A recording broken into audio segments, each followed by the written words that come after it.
This video will help you sleep and relax. But before we begin, I would like to know which city you're from and what time you're watching this. Now, subscribe to the channel, relax, and let's begin. I've never really talked about what happened that night at Hollow Ridge. 5 years on the force, and nothing prepared me for it.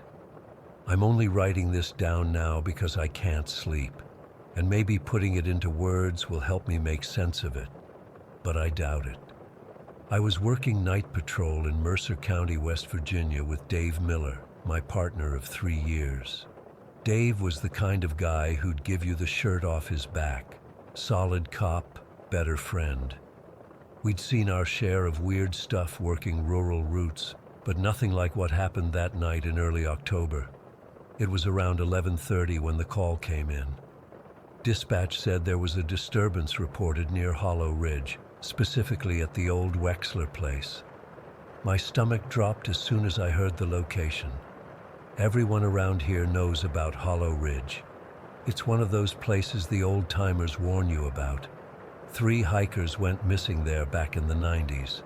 They found 2 of them a week later, severely dehydrated and talking nonsense about the Whistling Man. The 3rd was never found. Then there's the lights people report seeing, floating through the trees. Most officers write it off as kids with flashlights, or maybe someone's meth lab deeper in the woods. Probably just teenagers, Dave said as I turned the cruiser onto the dirt road leading up to the ridge. You know how they love that spooky shit. Yeah, I muttered, but something felt off. The Wexler cabin had been condemned for years. Nobody was supposed to be out there. The moon was nearly full that night, casting everything in this sickly blue-white glow. Our headlights cut through the mist rising from the ground as we followed the winding road deeper into the woods. The trees seemed to close in around us, branches scraping against the sides of the cruiser. "Radio's acting up," Dave commented, fiddling with the knobs. Static crackled through the speakers. That should have been our first warning. We had to park about a quarter mile from the cabin and walk the rest of the way. The dirt path was overgrown, barely visible in spots. I remember checking my watch, 11:52, as we approached the clearing where the Wexler place stood. The cabin looked exactly like you'd expect a condemned building to look. Rotting wood, broken windows, roof partially caved in on one side. But there was something about it that made the hair on my arms stand up. Maybe it was how perfectly still everything was. No crickets, no night birds, nothing. Just absolute silence. "You hear that?" Dave whispered. "I don't hear anything," I said. "Exactly." We approached cautiously, flashlights sweeping across the front of the cabin. That's when we noticed the rocking chair on the porch. It was moving, slow, steady, back and forth. Tap, tap, tap against the warped floorboards. There was nobody in it. "Wind?" Dave suggested, but we both knew there wasn't even a breeze that night. I called out the standard warning. "This is the police. Anyone inside needs to come out with their hands visible." My voice sounded too loud in that unnatural silence. No response, just the steady creak and tap of that empty rocking chair. We drew our weapons and approached the porch. Standard procedure, even though everything about this felt wrong. The steps groaned under our weight. The rocking chair kept moving, like someone invisible was sitting there watching us. The front door was ajar. I pushed it open with my foot, and we entered, announcing ourselves again. The inside of the cabin was a single room with a small kitchen area, a table with 1 chair, and a fireplace. Dust covered everything, but there were footprints on the floor.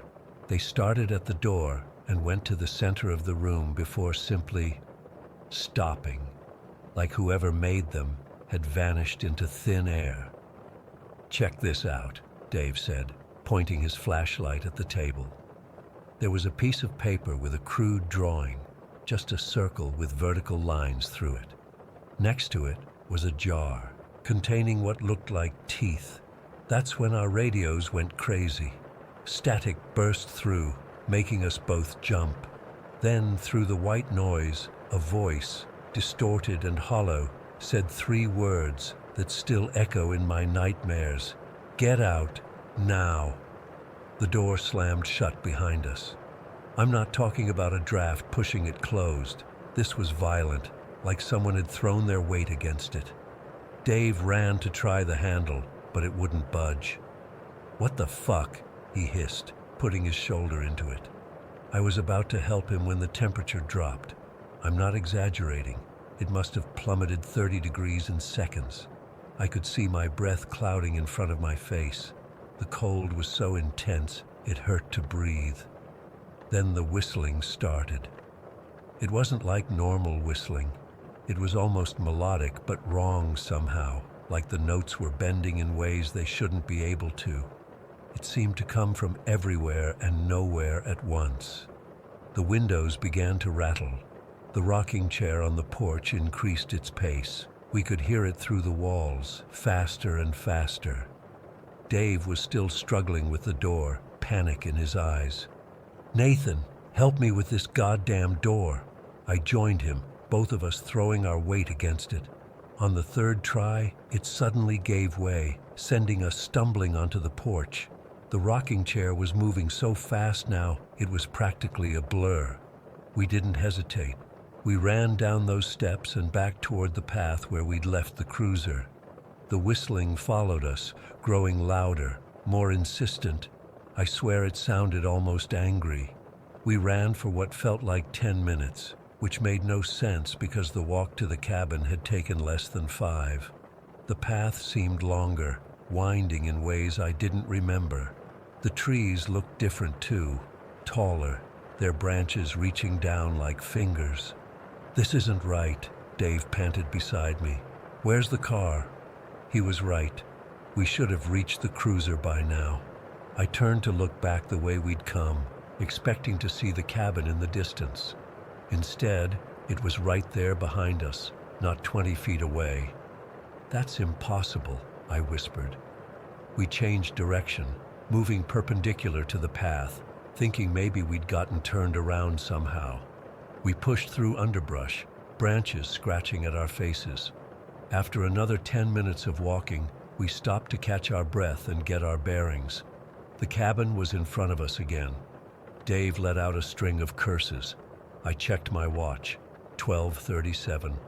We'd been out here for almost an hour, going in circles. The whistling had stopped, which somehow made things worse. The silence felt expectant, like something was watching us, waiting. "The radio," I said suddenly, grabbing for my shoulder mic. "We can call for backup." But all we got was static and that same distorted voice. "You shouldn't be here." We tried again and again to find our way out. We used the North Star to navigate, marked trees so we wouldn't double back on ourselves. Nothing worked. No matter which direction we took, we'd either end up back at the cabin or walk for what seemed like miles, only to find ourselves in the same clearing we'd started from. At one point, we thought we saw the cruiser through the trees. We ran toward it, relief flooding through me.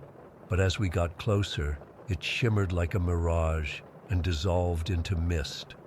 By 2 in the morning, we were exhausted, disoriented, and frankly terrified. Dave had gone quiet, which wasn't like him. I could see the fear eating away at his usual confidence. I wasn't doing much better. The whistling had started again, but different now, almost like it was trying to communicate.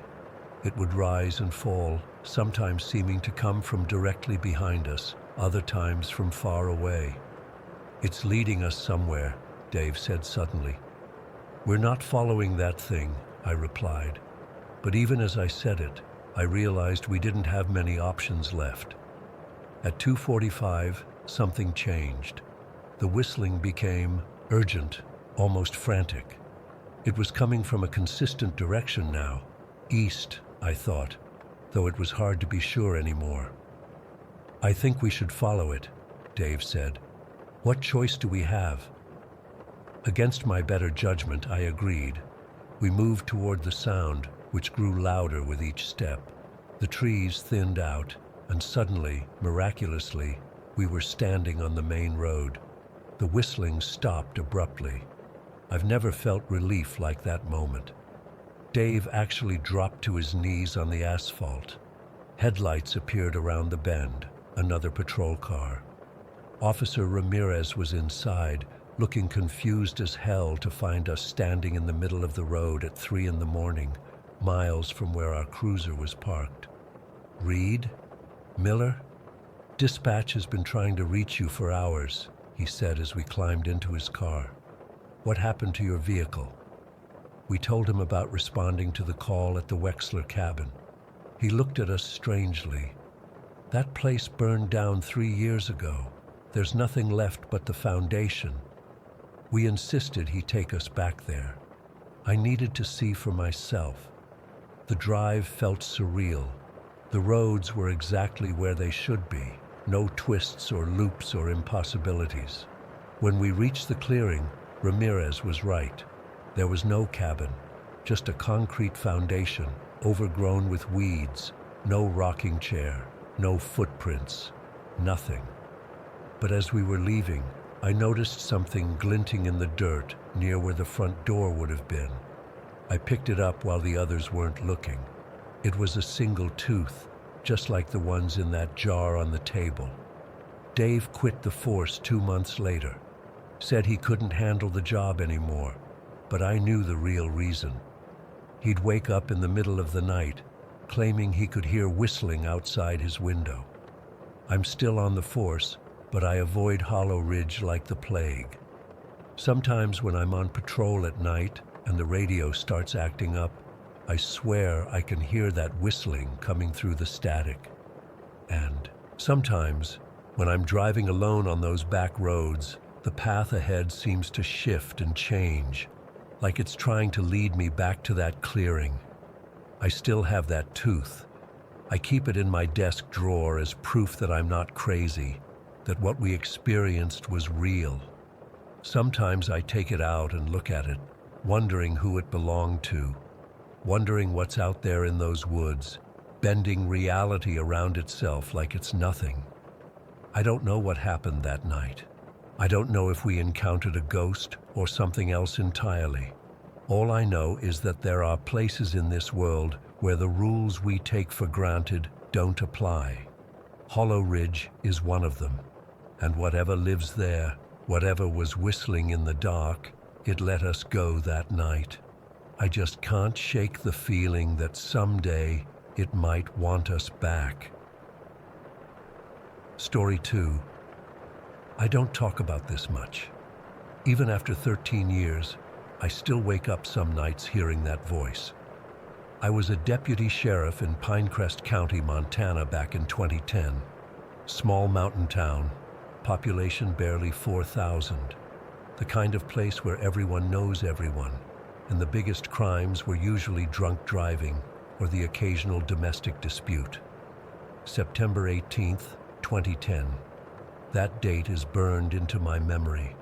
I was working the night shift, which was usually quiet, except for the occasional call about teenagers drinking at the quarry or bears getting into someone's trash.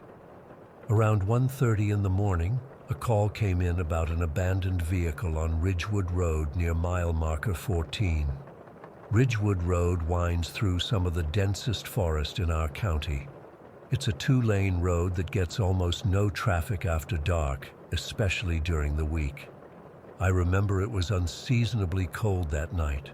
The dispatcher said a passing truck driver had spotted a car pulled over with its driver's door open and hazard lights blinking, but no sign of the driver. I responded that I'd check it out.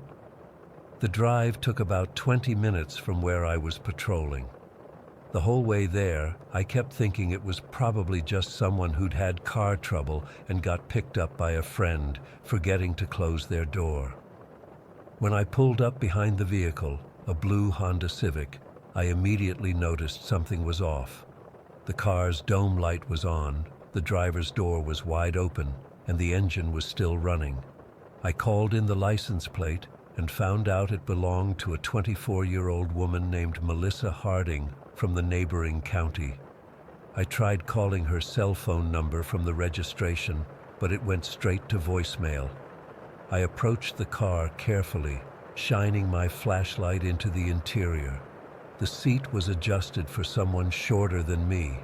There was a purse on the passenger seat with a wallet, phone, and keys still inside. Nothing looked disturbed, no signs of a struggle. The car was just abandoned. I noticed footprints in the dirt leading from the driver's side toward the tree line. They looked like they belonged to someone who was walking normally, not running or being dragged. That was a small relief, but it still didn't explain why someone would leave their car running, door open, and walk into the forest in the middle of the night. I radioed in my findings and said I was going to follow the footprints to see if the driver needed assistance. My sergeant told me to wait for backup, but the closest available unit was at least 30 minutes away. If someone was hurt out there, they might not have 30 minutes.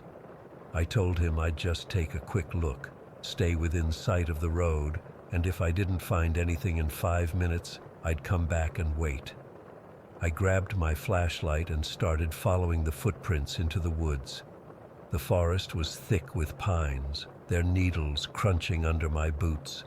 The air felt heavy, almost oppressive, and much colder than it had been on the road. I'm not someone who spooks easily. You can't be in law enforcement. But something about those woods made the hair on the back of my neck stand up. About 50 yards in, I found a single white sneaker on the trail. It was a woman's shoe, size 7 or 8, and looked new. It was just sitting there, perfectly placed, as if someone had deliberately set it down rather than lost it while walking or running. I called out, "Hello? Sheriff's Department? Anyone out there?" My voice seemed to disappear into the trees, swallowed by the darkness. That's when I noticed how quiet it was. No insects chirping, no rustling of nocturnal animals, just absolute silence. I continued following the trail, which was becoming harder to see as the forest grew denser. I'd gone maybe another 50 yards when I heard it, a whisper so faint I thought I'd imagined it at first. "Help me." The voice was female, but something about it was wrong. It was too calm, too measured for someone who needed help. There was no panic, no pain in the voice. Just those two words, spoken as if the person was reading them off a page. "Hello? This is Deputy Rogers with the Sheriff's Department. Where are you?" I called out, spinning around, trying to locate the source of the voice. "Help me," came the reply from somewhere deeper in the woods. I should have gone back right then. Every instinct was screaming at me to return to my cruiser. But I kept thinking about that missing woman, about what my job required of me. So I pressed on, following the sound of the voice. The forest seemed to change the further I went. The trees looked different, older, more twisted and gnarled. The temperature dropped even more, to the point where I could see my breath fogging in front of my face. September in Montana can get cold at night, but not this cold, not freeze your lungs cold. "Help me." The voice was closer now, but still had that unnatural calmness to it. I rounded a large pine tree and saw her, a female figure standing about 20 yards ahead of me, partially obscured by the trees. She was wearing what looked like a white dress or nightgown, and she was completely motionless. "Ma'am, are you okay? Are you Melissa Harding?" I called out, my hand instinctively moving to rest on my holstered weapon. The figure didn't respond. She just stood there, still as a statue, facing away from me. "Ma'am, I'm here to help. Are you injured?" I took a few steps closer, my flashlight beam fixed on her. That's when she turned around and I saw her face. I've seen dead bodies before. I've worked accident scenes and suicides, but nothing prepared me for what I saw that night. Her face was pale, unnaturally so, like paper stretched over bones. But it was her eyes, or rather, where her eyes should have been, that made my blood freeze. There were just empty sockets, dark and hollow, yet somehow I could feel them staring at me. Her mouth was frozen in what looked like a silent scream, lips pulled back to reveal teeth that seemed too numerous, too sharp. "Help me," she said again, but her lips didn't move. The voice seemed to come from everywhere and nowhere at once. I drew my weapon, my hands shaking so badly I could barely keep it pointed at her. "Stay where you are," I shouted, though I don't know why. Whatever this thing was, it wasn't human, and it wasn't going to obey police commands. It began moving toward me with jerky, unnatural movements. Not walking exactly, but shifting forward in a way that defied normal human locomotion, like watching a spider move in stop motion. "Help me," it whispered again, closer now. I fired a warning shot into the air, the sound deafeningly loud in the silent forest. The figure stopped for a moment, tilting its head at an impossible angle, as if curious. Then it continued its approach. I'm not proud of what I did next, but I fired directly at it. 3 shots, center mass, just like I was trained. The bullets should have hit it square in the chest, but the figure flickered, like a bad TV signal, and the bullet seemed to pass right through. Then it vanished completely. I stood there, gun still raised, breathing heavily, eyes darting around for any sign of the figure. The forest was silent again. After what felt like an eternity, but was probably only seconds, I turned and ran. I ran faster than I've ever run in my life, crashing through underbrush, branches whipping at my face, my lungs burning from the cold air. The forest seemed to be closing in around me, the trees reaching out with gnarled branches like hands trying to grab me.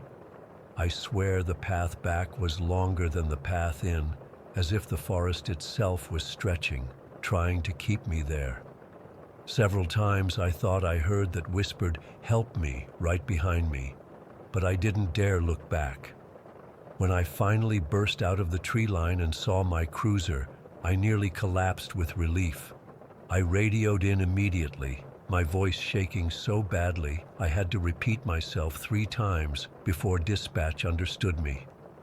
I reported firing my weapon and requested immediate backup. I stayed in my cruiser with the doors locked and lights on until backup arrived 27 minutes later. Those were the longest 27 minutes of my life. I kept scanning the tree line, expecting to see that figure emerge at any moment.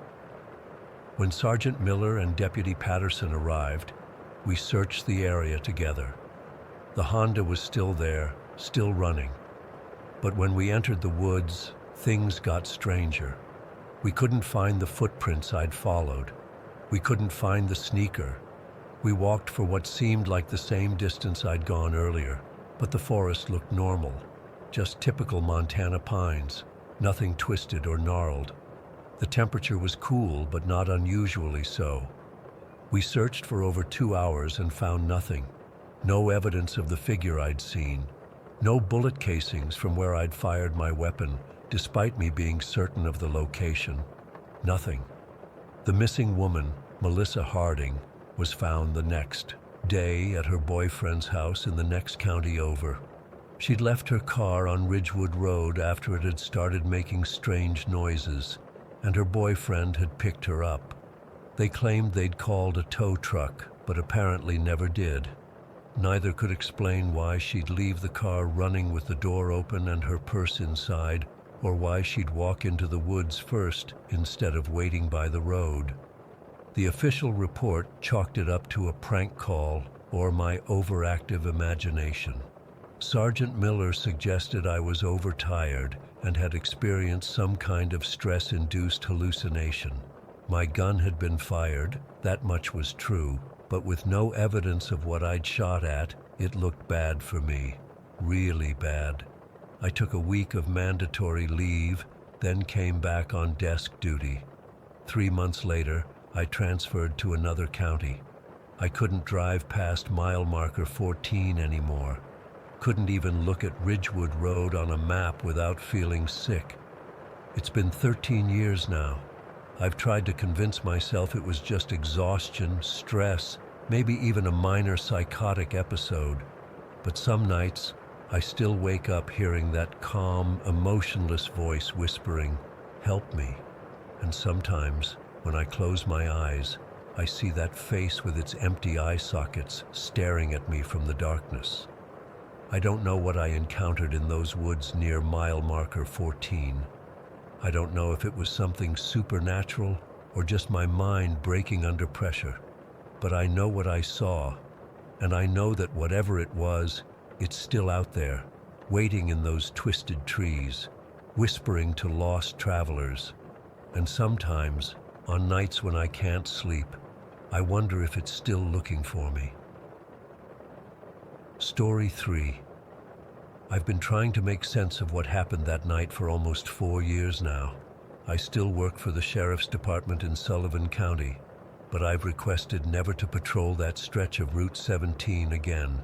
My superiors think it's because of the trauma of losing my partner. They don't know the whole truth. I've never told anyone the complete story until now. It was November 23rd, 2019. One of those bitter cold nights where the temperature drops into the 20s and the wind cuts right through your uniform. Dave and I were halfway through our 10-hour shift, patrolling a desolate stretch of Route 17 in upstate New York. It's mostly forest out there, with long distances between exits and barely any traffic after midnight. Dave was my partner for 3 years by then.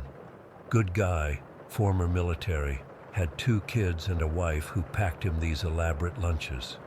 That night he brought extra cookies his daughter had baked, and we were eating them in the cruiser while he told me about their plans for Thanksgiving.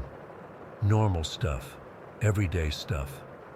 I remember thinking how boring the shift was turning out to be.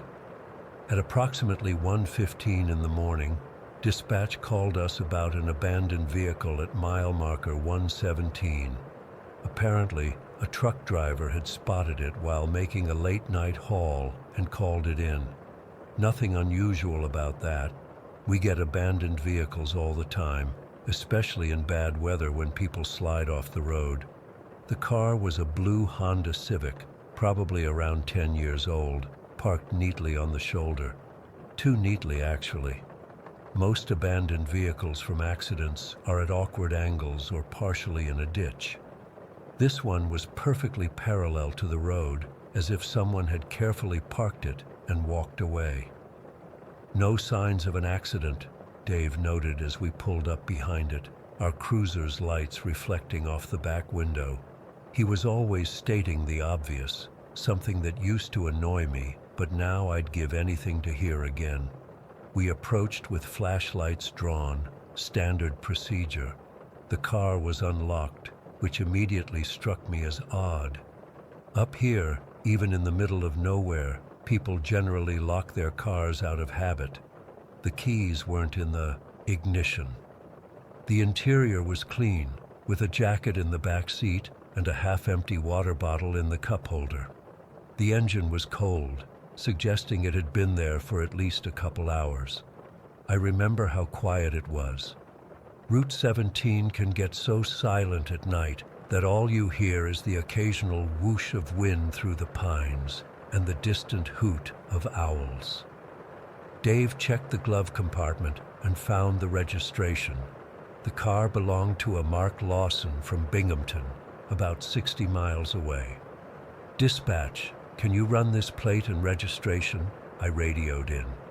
While waiting for a response, Dave pointed his flashlight at the ground. "Sarah, look at this." A single set of footprints led from the driver's side door into the forest. Barefoot footprints in late November with frost on the ground. My first thought was that we were dealing with someone in a mental health crisis, maybe hypothermia already setting in, making them irrational enough to remove their shoes. "We should follow these," I said, already dreading trekking into the woods at night. Whoever left these couldn't have gotten far barefoot in this weather. Dispatch came back with the information that Mark Lawson had no outstanding warrants, no criminal record, and his license was valid. Nothing suspicious at all. They also informed us that they'd try to contact him at the number on his registration. Dave and I decided to follow the footprints. We notified dispatch of our plan, grabbed our gear, and headed into the woods. The prints were clear in the frost-covered ground, adult-sized, definitely barefoot, and walking in a straight line away from the highway. About 50 yards in, our radios started acting up. At first it was just static, which isn't uncommon in rural areas with spotty coverage. But then I heard something that made my skin crawl. Whispers. Not the kind you get from crossed signals or interference. These were actual whispers, like someone was deliberately speaking very quietly into the radio. "You hearing this?" I asked Dave, keeping my voice low for some reason. He nodded, his face illuminated by the flashlight beam. Probably just interference from somewhere. But it didn't sound like interference. It sounded like words, just too faint to make out. We continued following the footprints, which never deviated from their straight-line path. The forest grew denser, the trees taller, blocking what little moonlight there was. The temperature seemed to drop even further, and I remember my fingers going numb despite my gloves. About 200 yards in, my flashlight flickered and died. Complete darkness enveloped me for maybe 3 seconds before it came back on. Just 3 seconds. "Dave?" I called out, swinging my light around. He was gone, completely gone. There was no sound of retreating footsteps, no call for help, nothing. Just empty forest where my partner had been standing literally seconds before. "Dave!" I shouted, panic rising in my chest. "Dave!" The only response was the whispers on the radio, slightly louder now, but still unintelligible. I tried to radio for help, but all I got was more whispers. I checked my cell phone. No service, as expected out here. I had 2 choices. Go back to the cruiser and call for backup, or continue following the footprints to find both the barefoot person and now, somehow, Dave. Training dictates you don't leave your partner, so I pressed on, calling Dave's name every few steps. The footprints continued in that unnervingly straight line, never going around obstacles but somehow continuing through them. It was as if whoever made them had walked through trees and bushes instead of around them, which is obviously impossible. After another 100 yards or so, the forest opened into a small clearing. The footprints led right to the center and then stopped. Not like someone had turned around or jumped or been picked up. They just ended mid-stride, as if the person making them had vanished into thin air. I stood there, my flashlight trained on that last footprint when I felt it. A drop in temperature so sudden and severe that my breath clouded heavily in front of me. And with it came a silence more complete than anything I've ever experienced. No wind, no distant highway noise, no animals, nothing. Every instinct told me to run, but I was frozen in place, scanning the clearing with my light. That's when I saw it, at the edge of the clearing. It's hard to describe what I saw because it didn't make anatomical sense.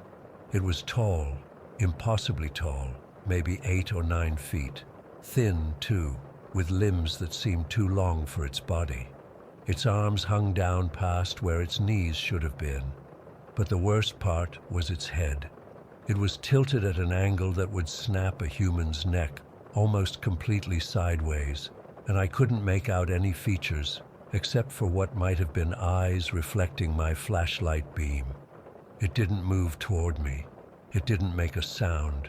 It just stood there, watching. And somehow that was more terrifying than if it had charged. I backed away slowly, keeping my light on it, though every part of me wanted to turn and sprint. When I'd backed up about 20 feet, it took a step forward. Its movement was wrong, jerky and fluid at the same time, like stop-motion animation played at high speed. That broke my paralysis. I turned and ran, no longer caring about the footprints or my partner or anything except getting away from that thing. I crashed through the underbrush, branches whipping my face, my lungs burning in the cold air. I didn't look back. I couldn't bear to see if it was following. I somehow found my way back to the highway, though I came out about a quarter mile from where we'd left the cruiser. When I reached the road, I bent over, hands on my knees, gasping for breath. That's when I noticed the radio had gone silent. No more whispers. I sprinted along the shoulder back to our vehicle. The abandoned Honda was still there, looking completely ordinary.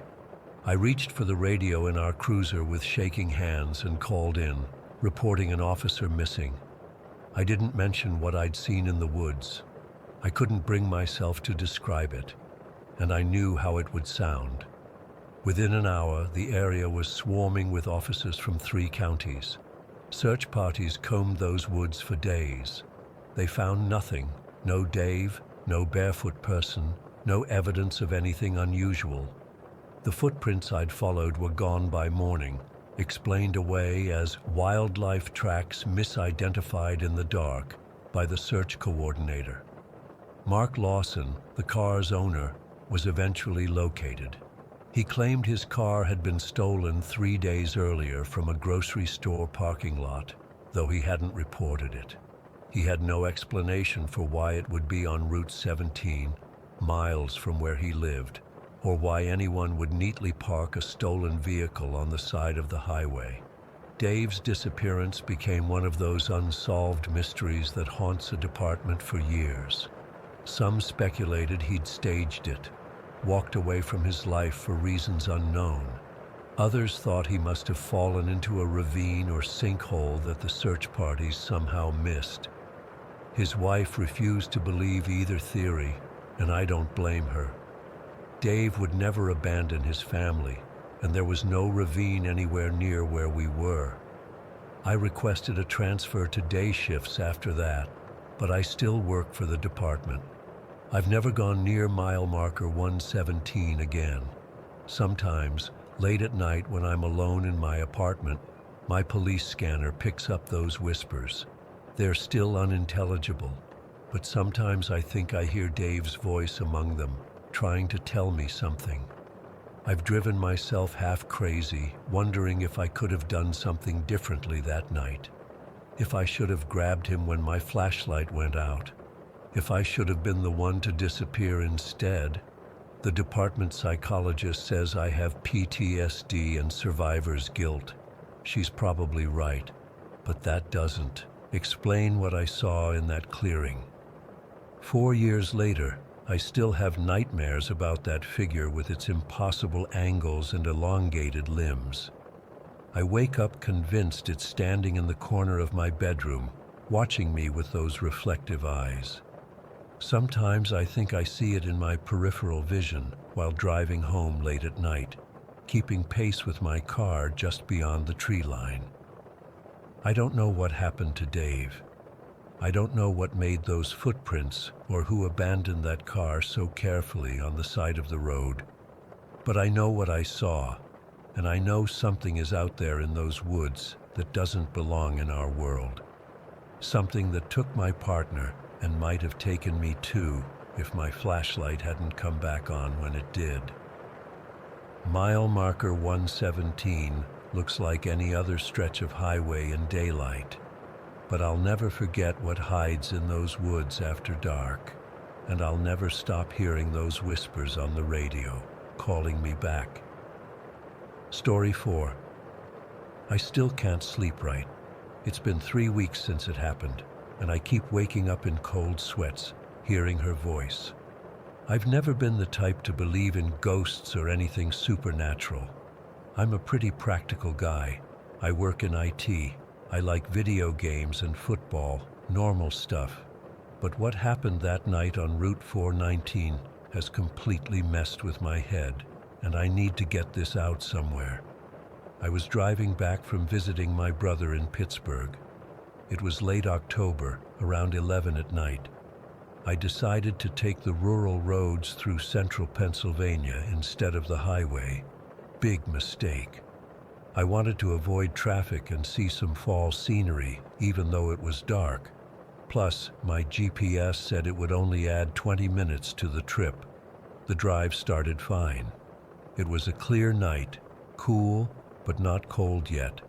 I had my music playing, just cruising along these winding roads through small towns I'd never heard of.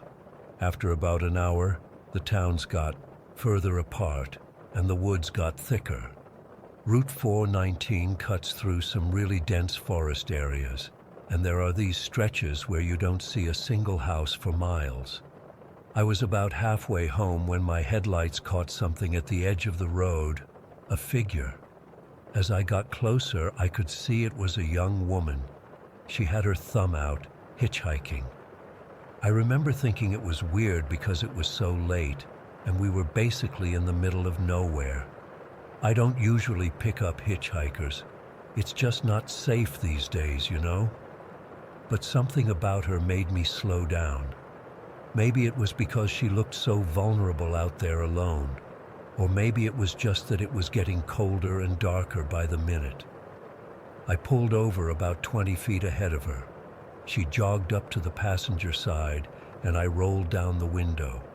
She was maybe in her early 20s, with long brown hair and this pale blue hoodie. What struck me most was how normal she looked, not disheveled or creepy, just a regular young woman who seemed relieved someone had stopped. "Hi, thanks for stopping," she said. "I'm trying to get to Burnville. It's about 15 miles up this road." I hesitated for a second. 15 miles wasn't that far, and Burnville was on my route anyway. "Sure, hop in," I said, unlocking the door. She slid into the passenger seat, hugging her backpack close to her chest. "I'm Emma," she said. Her voice was soft, almost hard to hear over the car's heater. "Mark," I replied, pulling back onto the road. "What are you doing out here so late?" "My car broke down a few miles back," she said. "No cell service out here. I was hoping someone would come by." That made sense. Cell reception in these areas is basically non-existent. Still, something felt off. I couldn't put my finger on it, but there was this nagging feeling in the back of my mind. "Lucky I came along then," I said, trying to sound casual. "Not many people take this route, especially at night."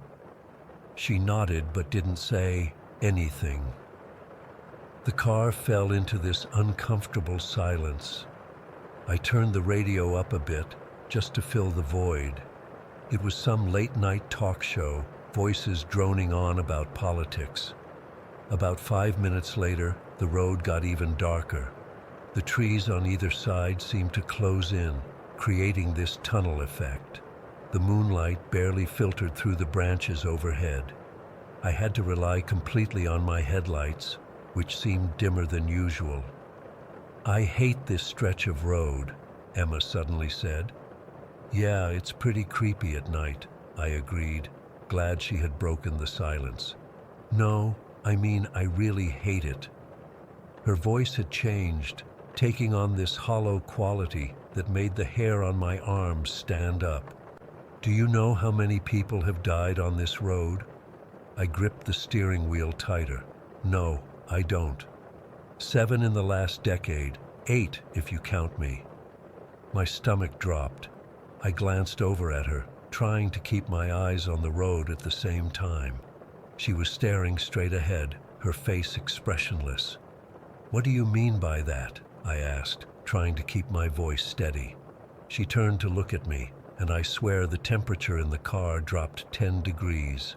I died here 3 years ago. Car accident. My boyfriend was driving too fast in the rain. We hit a tree right around that bend up ahead.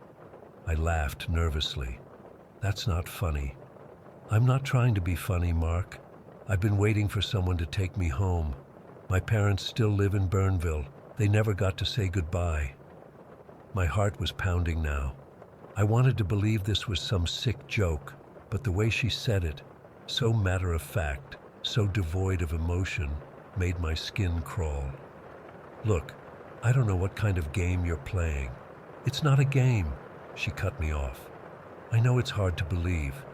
I didn't believe in ghosts either when I was alive. I was about to tell her to stop, that I was going to pull over and she needed to get out, when she suddenly went rigid in her seat. Her eyes widened, fixed on the rearview mirror. "Oh no," she whispered. "He's coming." I looked in the rearview mirror and saw something. It wasn't clear at first, just a darker patch in the darkness behind us. But as I stared, it seemed to take shape. A shadow that was moving independently of anything around it, flowing like smoke but with purpose. "Who's coming? What are you talking about?" My voice cracked with fear. "The shadow," Emma said, her own voice trembling now. "He takes the ones who die here. He's been chasing me since the accident. I've been hiding, waiting for someone to help me get home before he catches me." I pressed harder on the accelerator, watching the speedometer climb. 60, 70, 80 miles per hour on a road that should be taken at 40 max. I didn't care. I just wanted to get away from whatever was behind us. "You need to go faster," Emma urged, her eyes still fixed on the mirror. "He's getting closer." I could feel it now, a pressure in the car, like the air was being compressed. The radio started to crackle with static, the voices fading in and out. The headlights flickered once, twice, and then the engine sputtered. "No, no, no," I muttered, pressing the gas pedal to the floor. The car jerked forward, and then, with a final wheeze, died completely. We rolled to a stop in the middle of the road, surrounded by darkness so complete it felt solid. I turned the key frantically, but the engine wouldn't even turn over, not even a click. It was as if all the electricity had been drained from the battery. Emma was hyperventilating beside me. "He's here," she whispered, her voice barely audible. "You need to run." "What? I'm not leaving my car in the middle of nowhere." "If you stay, he'll take you too. Please, Mark, run into the woods, follow the creek. It'll lead you to a clearing. You'll be safe there."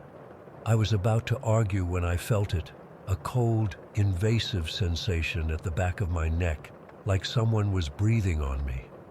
I turned around and saw nothing but darkness in the back seat, but it wasn't empty darkness. It was alive somehow, watching, waiting.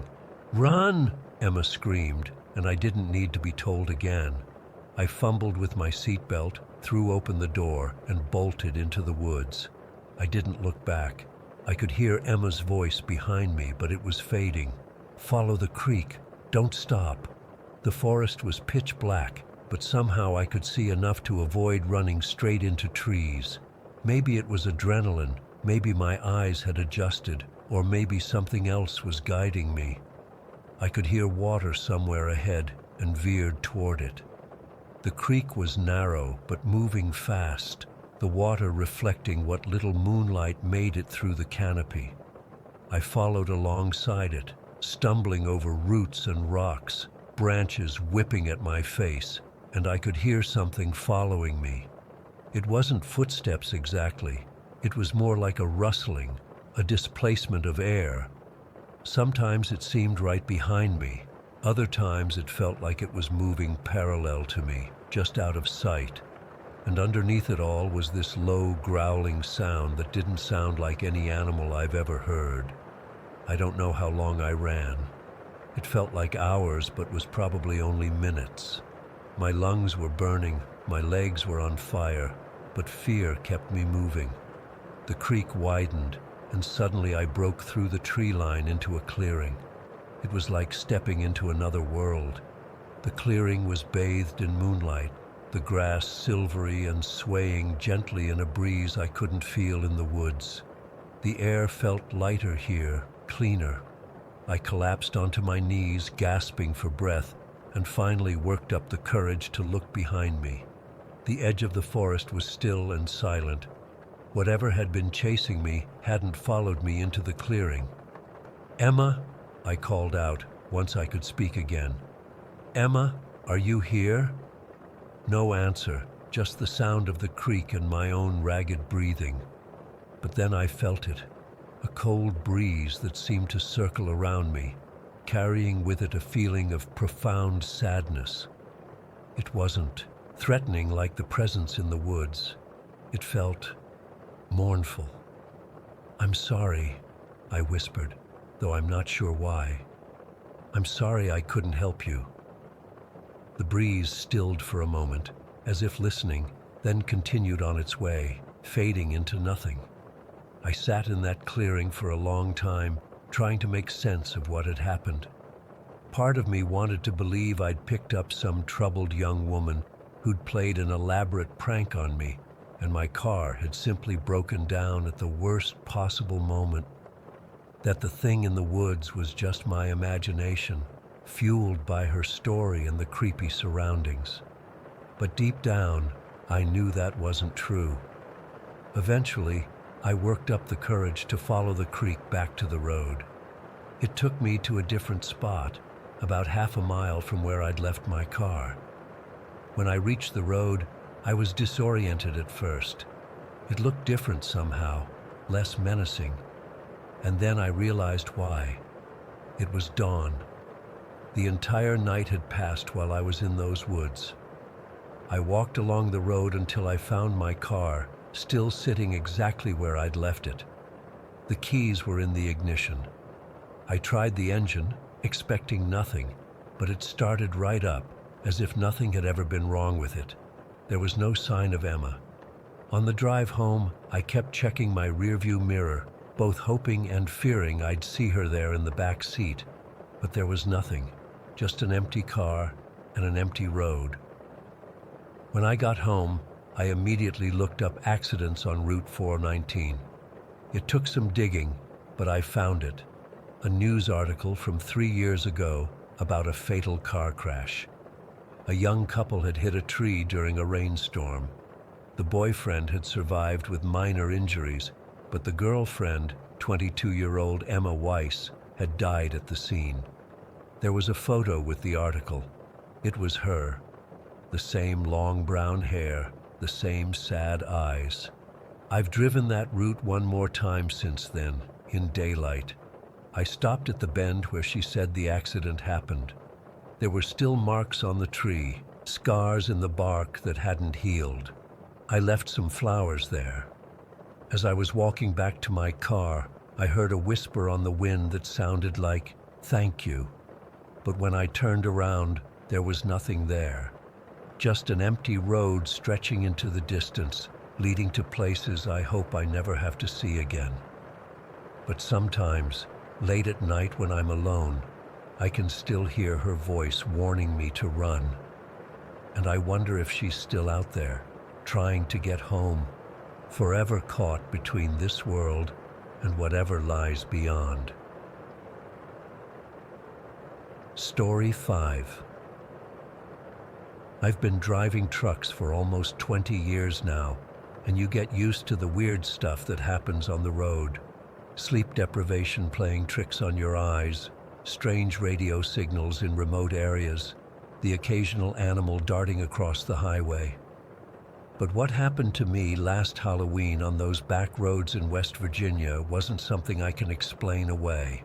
I'm still trying to make sense of it a year later. I usually stick to main highways for my deliveries, but that night my dispatcher called with an urgent job. Some small-town medical center needed supplies by morning, and the GPS routed me through these narrow, winding back roads to save time. It was around midnight, and a heavy fog had settled in the valleys between the mountains, the kind of fog that seems to swallow your headlights whole. I remember checking the time, 12:07 exactly, when I first noticed the fog getting thicker. My truck's headlights barely cut through 20 feet ahead of me. I slowed down to maybe 30 miles per hour, white-knuckling the steering wheel. The roads were unfamiliar, all hairpin turns hugging the mountainside with steep drops on the other side. Not somewhere you want to be in those conditions. That's when I saw her. At first, it was just a pale shape in the fog, standing at the side of the road. I thought my eyes were playing tricks on me until I got closer. She was just standing there, a woman in a long white dress that seemed to flow even though there wasn't any wind. Something about the way she stood perfectly still made the hair on my arms stand up. I nearly swerved, trying to process what I was seeing. I'm not the type to pass someone who might need help, especially on a cold October night in the middle of nowhere. But something in my gut told me to keep driving. I can't explain it, just this overwhelming sense of dread. But then she turned her head toward my truck, and I saw her face. She looked so lost, frightened even. My conscience got the better of me. I pulled over about 20 feet ahead of her and watched in my side mirror as she walked toward the truck. Her movements seemed off somehow, too fluid yet jerky at the same time. Her white dress wasn't appropriate for the weather. It was in the low 40s that night, and she wasn't wearing a jacket. When she reached my door, I rolled down the window just a crack. Up close, I could see her face better. Pale skin, dark circles under her eyes, and her hair was all matted and tangled like she'd been out in the elements for days. She couldn't have been older than 30. "You need help, ma'am?" I asked, trying to sound calm despite my unease. "I need to get to the next town," she said. Her voice was soft but clear, cutting through the stillness of the night. "I've been walking for hours." Against my better judgment, I unlocked the passenger door. "I can take you that far. It's not safe out here alone." The moment she climbed into the cab, the temperature dropped. Not gradually, but instantly, like someone had opened a freezer door. I could suddenly see my breath fogging in front of my face. I cranked up the heater, blaming it on the door being open, but deep down, I knew the cold came with her. "Thank you," she said, staring straight ahead through the windshield. "My name is Clara." "William," I replied. "William Parker. What are you doing out here so late?" "I was at a party with friends," she said after a pause that went on just a beat too long. "We got separated. I just want to go home now." I pulled back onto the road, gripping the wheel tighter than necessary. The fog seemed to part for my truck, then close behind us like a curtain. I kept glancing over at Clara, who sat perfectly still, hands folded in her lap, staring forward. Her dress wasn't just white. It had this strange, faded quality, like an old photograph. And it wasn't wet or dirty, despite her claim of walking for hours in the foggy night. "Where exactly are you headed?" I asked, trying to fill the uncomfortable silence. "Just home," she whispered, "where the shadows are." I pretended not to hear that last part. I told myself she was probably drunk or high, maybe coming down from something at that party she mentioned. That would explain the weird behavior and cryptic talk. About 10 minutes into the drive, my radio started acting up. I always keep it on low for company during night drives, usually tuned to some classic rock station. The music faded into static, and through the white noise, I heard something that made my blood run cold. A man's voice, distant and desperate, breaking through the static. "Get off the road! Get off the road now!"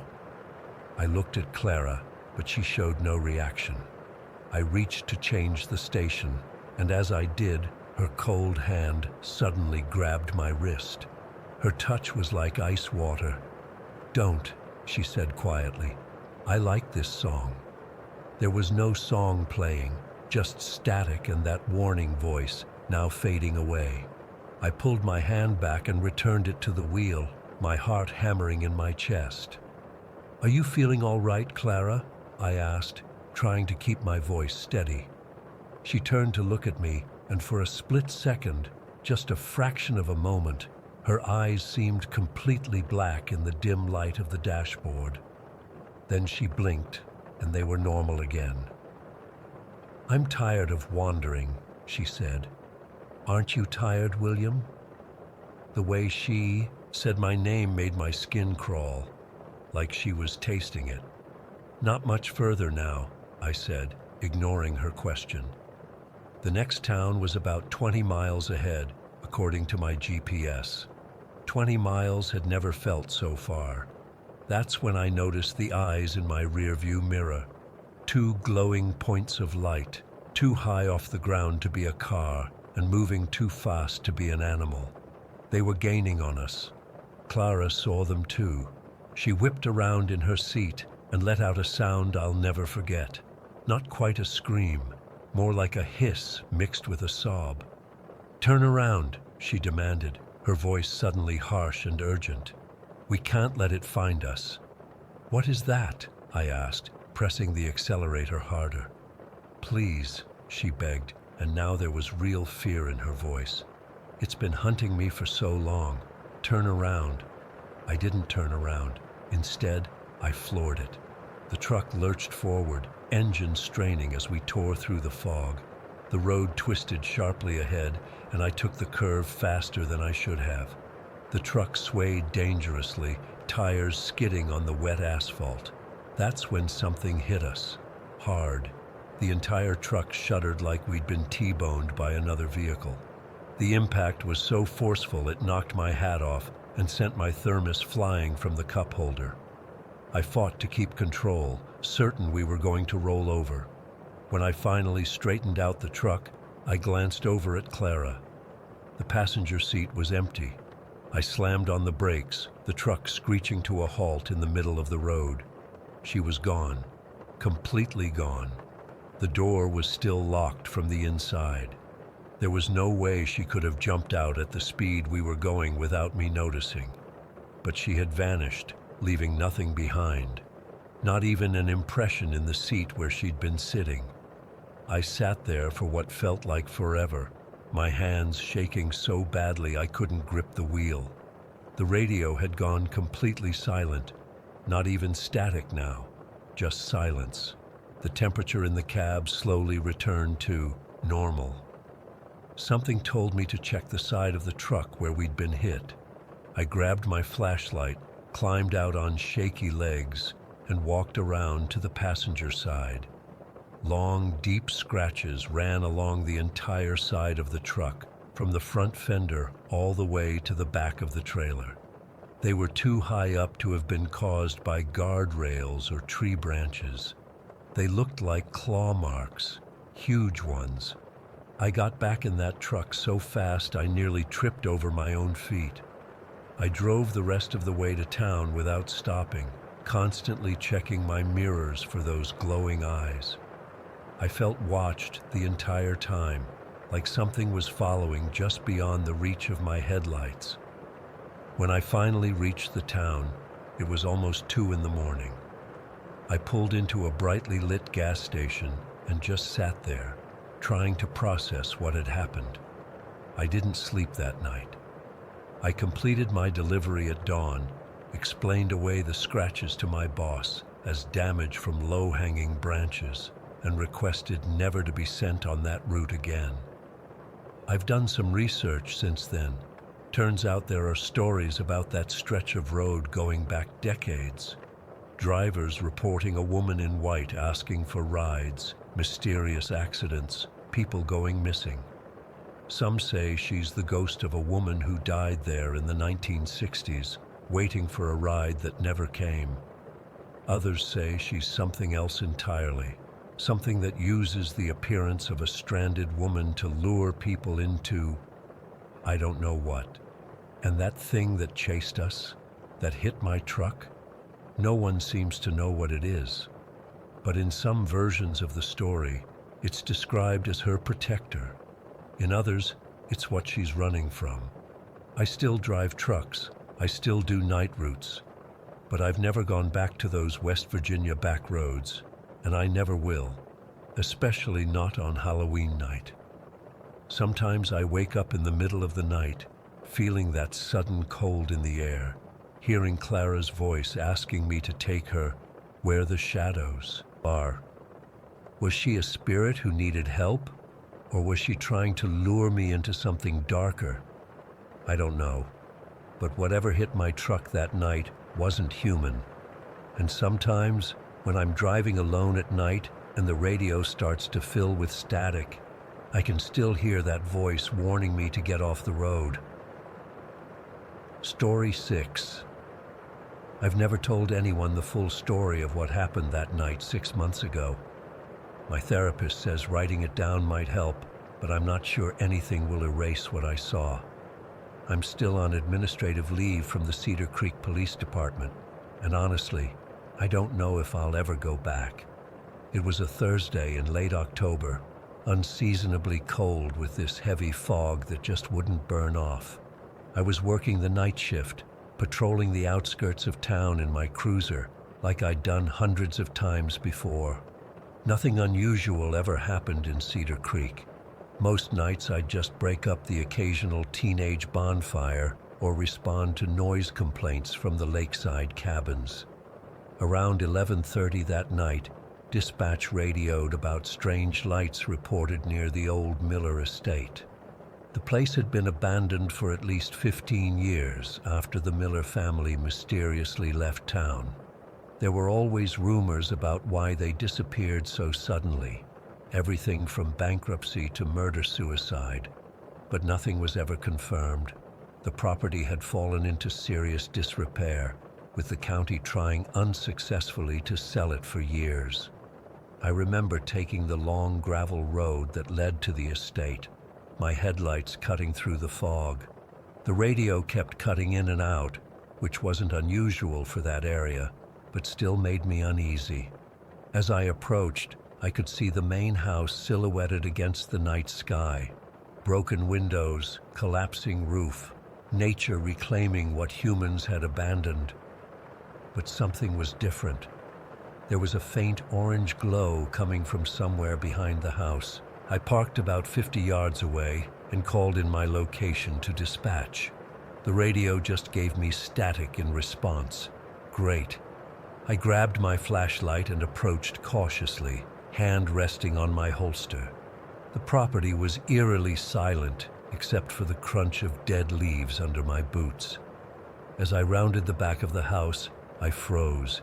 In the overgrown field behind the property, maybe 8 or 9 hooded figures stood in a circle around what looked like a stone fire pit.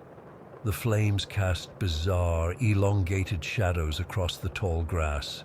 They were chanting something in a language I couldn't recognize, not Latin or Spanish or anything I'd ever heard before. The sound made my skin crawl. I immediately switched off my flashlight and ducked behind a crumbling garden wall, trying to assess the situation. My first thought was some kind of pagan ritual, or maybe just teenagers messing around. But something felt deeply wrong. These weren't kids.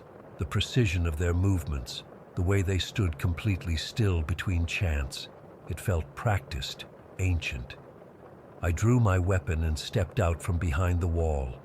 Cedar Creek Police, everyone stay where you are. They stopped chanting immediately. Slowly, in perfect unison, they all turned to face me. Their hoods shadowed their faces completely, but I could feel their eyes on me. Nobody spoke. Nobody moved. I need everyone to lower your hoods and show me your hands, I called out, trying to keep my voice steady. They looked at each other, not panicked like you'd expect, but almost amused. Then they began to disperse, walking unhurriedly in different directions. Not running, not afraid, just calmly walking away like I wasn't even there with my gun drawn. "Stop right there," I shouted, but they kept walking. One of them passed close enough that my flashlight caught his face under the hood. Middle-aged, pale, with this disturbing calm in his eyes. But what really stuck with me was the tattoo on his neck. A snake coiled around a human skull, detailed enough that the snake almost seemed to move in the flickering firelight. Then the ground literally trembled beneath my feet. At first, I thought I was imagining it, but it was like a small earthquake. The fire pit flared suddenly, flames shooting up at least 15 feet, and when I looked back, the hooded figures were gone. Just gone. They couldn't have run into the trees that quickly. It was impossible. My hands were shaking as I grabbed my radio to call for backup, but all I got was that same static. I was about to head back to my cruiser when I heard something moving in the tree line to my right. I swung my flashlight toward the sound, finger tensed on the trigger. A woman stumbled out of the woods. She looked terrible.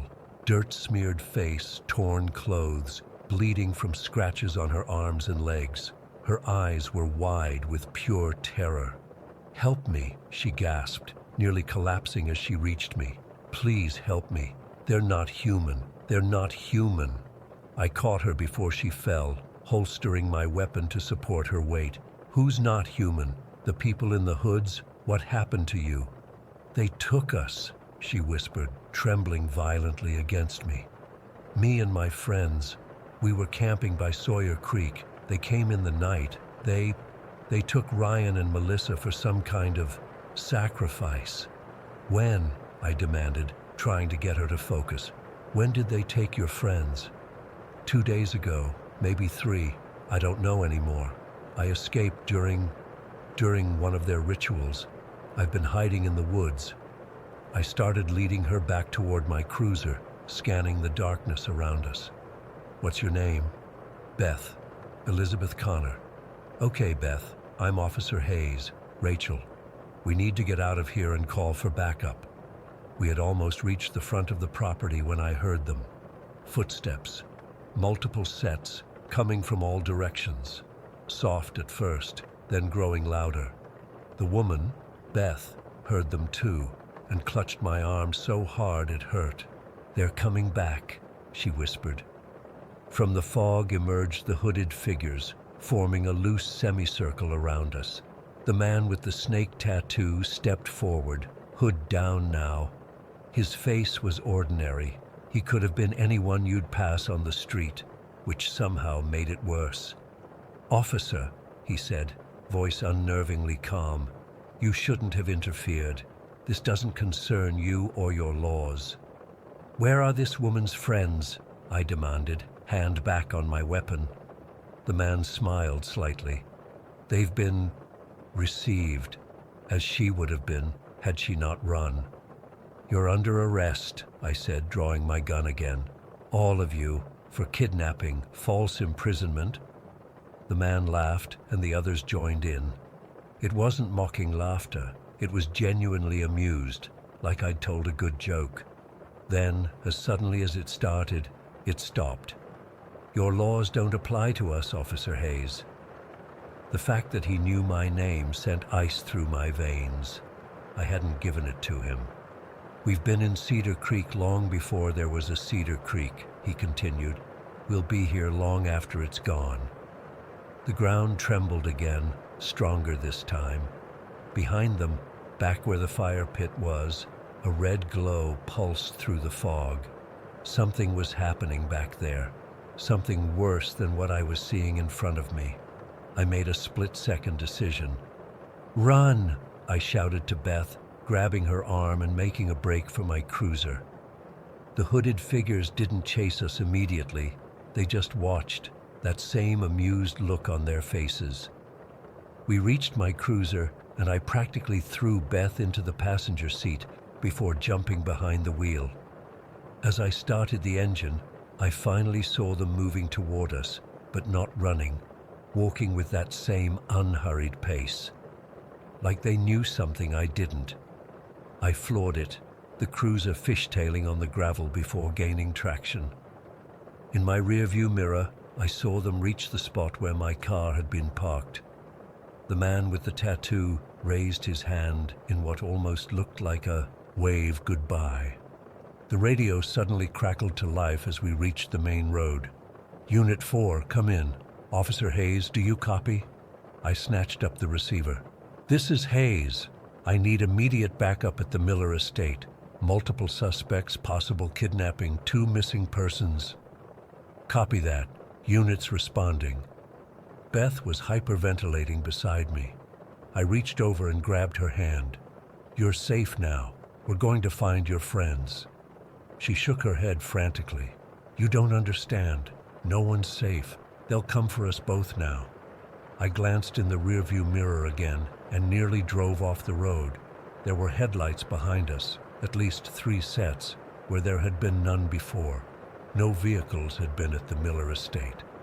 "Hold on," I warned, pushing the cruiser as fast as it would go on the winding country road.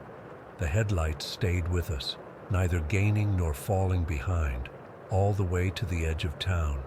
Then they just vanished. 1 second they were there, the next, nothing but empty darkness.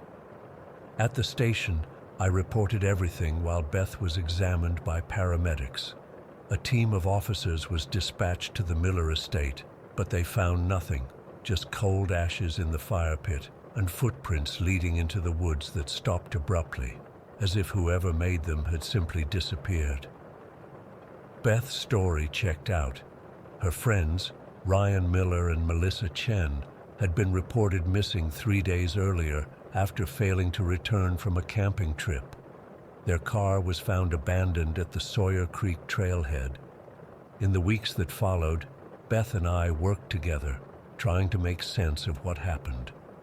We learned that similar disappearances had occurred around Cedar Creek every few years going back decades, always in October, always in groups of 2 or 3.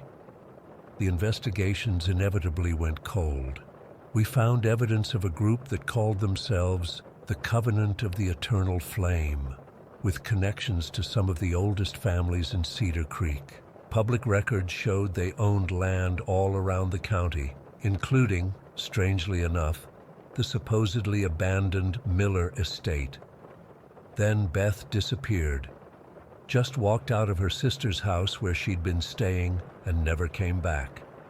The official investigation concluded she was suffering from PTSD and likely took her own life, though her body was never found.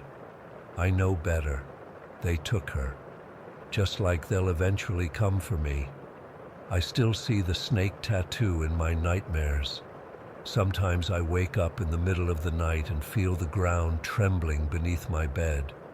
Twice now, I've spotted hooded figures watching my apartment from across the street, but when I blink, they're gone. I don't patrol anymore. I don't leave my apartment after dark. The woods around Cedar Creek hide something ancient and patient, something that doesn't answer to our laws or our understanding of reality, and it knows my name. Story 7. I still can't explain what happened that night. It's been 3 months, and I wake up drenched in sweat, the smell of rotting flowers clinging to my nostrils. I've told the police, but they just gave me that look, you know the one, like I'm either crazy or pulling their leg. Maybe writing it down will help. I don't know. It was the first week of October, and I was driving back from my cousin's wedding in Springfield. The reception ran late, and I was exhausted, but didn't want to spend money on a hotel. The GPS suggested a shortcut through Hollow Hill Road to save 30 minutes. I'd heard stories about that road my whole life, everyone in the county had, but I figured they were just small-town legends meant to scare kids. For those who don't know, Hollow Hill Road cuts through about 8 miles of dense forest. Back in 1972, a school bus full of kids went off the bridge during a storm. They say you can sometimes hear children laughing if you drive through at night. Stupid stuff, right? That's what I thought. It was around 11:30 when I turned onto the road. My headlights carved a narrow path through the darkness, and a light fog was starting to roll in, making the tree branches look like gnarled fingers reaching toward my car. The radio kept cutting in and out, so I just turned it off. The silence was almost worse. About 3 miles in, my headlights caught something pale by the side of the road. I slowed down, thinking it might be a deer, but as I got closer, I realized it was a woman. She was just standing there, wearing what looked like a long white dress or nightgown. Her dark hair hung loose around her shoulders. My first thought was that she'd broken down somewhere, though I hadn't passed any cars. Something in my gut told me to keep driving, but it was cold out, and I couldn't just leave someone stranded in the middle of nowhere. So I pulled over. I rolled down my window instead of getting out. "Hey, are you okay? Do you need help?" She turned toward my car slowly, like she was moving through water. Her face was pale but pretty, with these intense dark eyes that seemed to reflect my headlights. "I need to get to the other side," she said. Her voice was soft but clear. "The other side of what? The road?" I asked, looking across to the dense trees on the opposite side. She nodded. "I need to go home. It's just beyond there." She pointed vaguely across the road into the forest. Against my better judgment, I offered her a ride. "I can take you wherever you need to go. Hop in." She walked to the passenger side with this weird gliding movement, like her feet weren't quite touching the ground. I blamed it on the fog and my tired eyes. When she opened the door and slid in, this strong floral scent filled the car, like lilies and roses, but too intense, almost suffocating.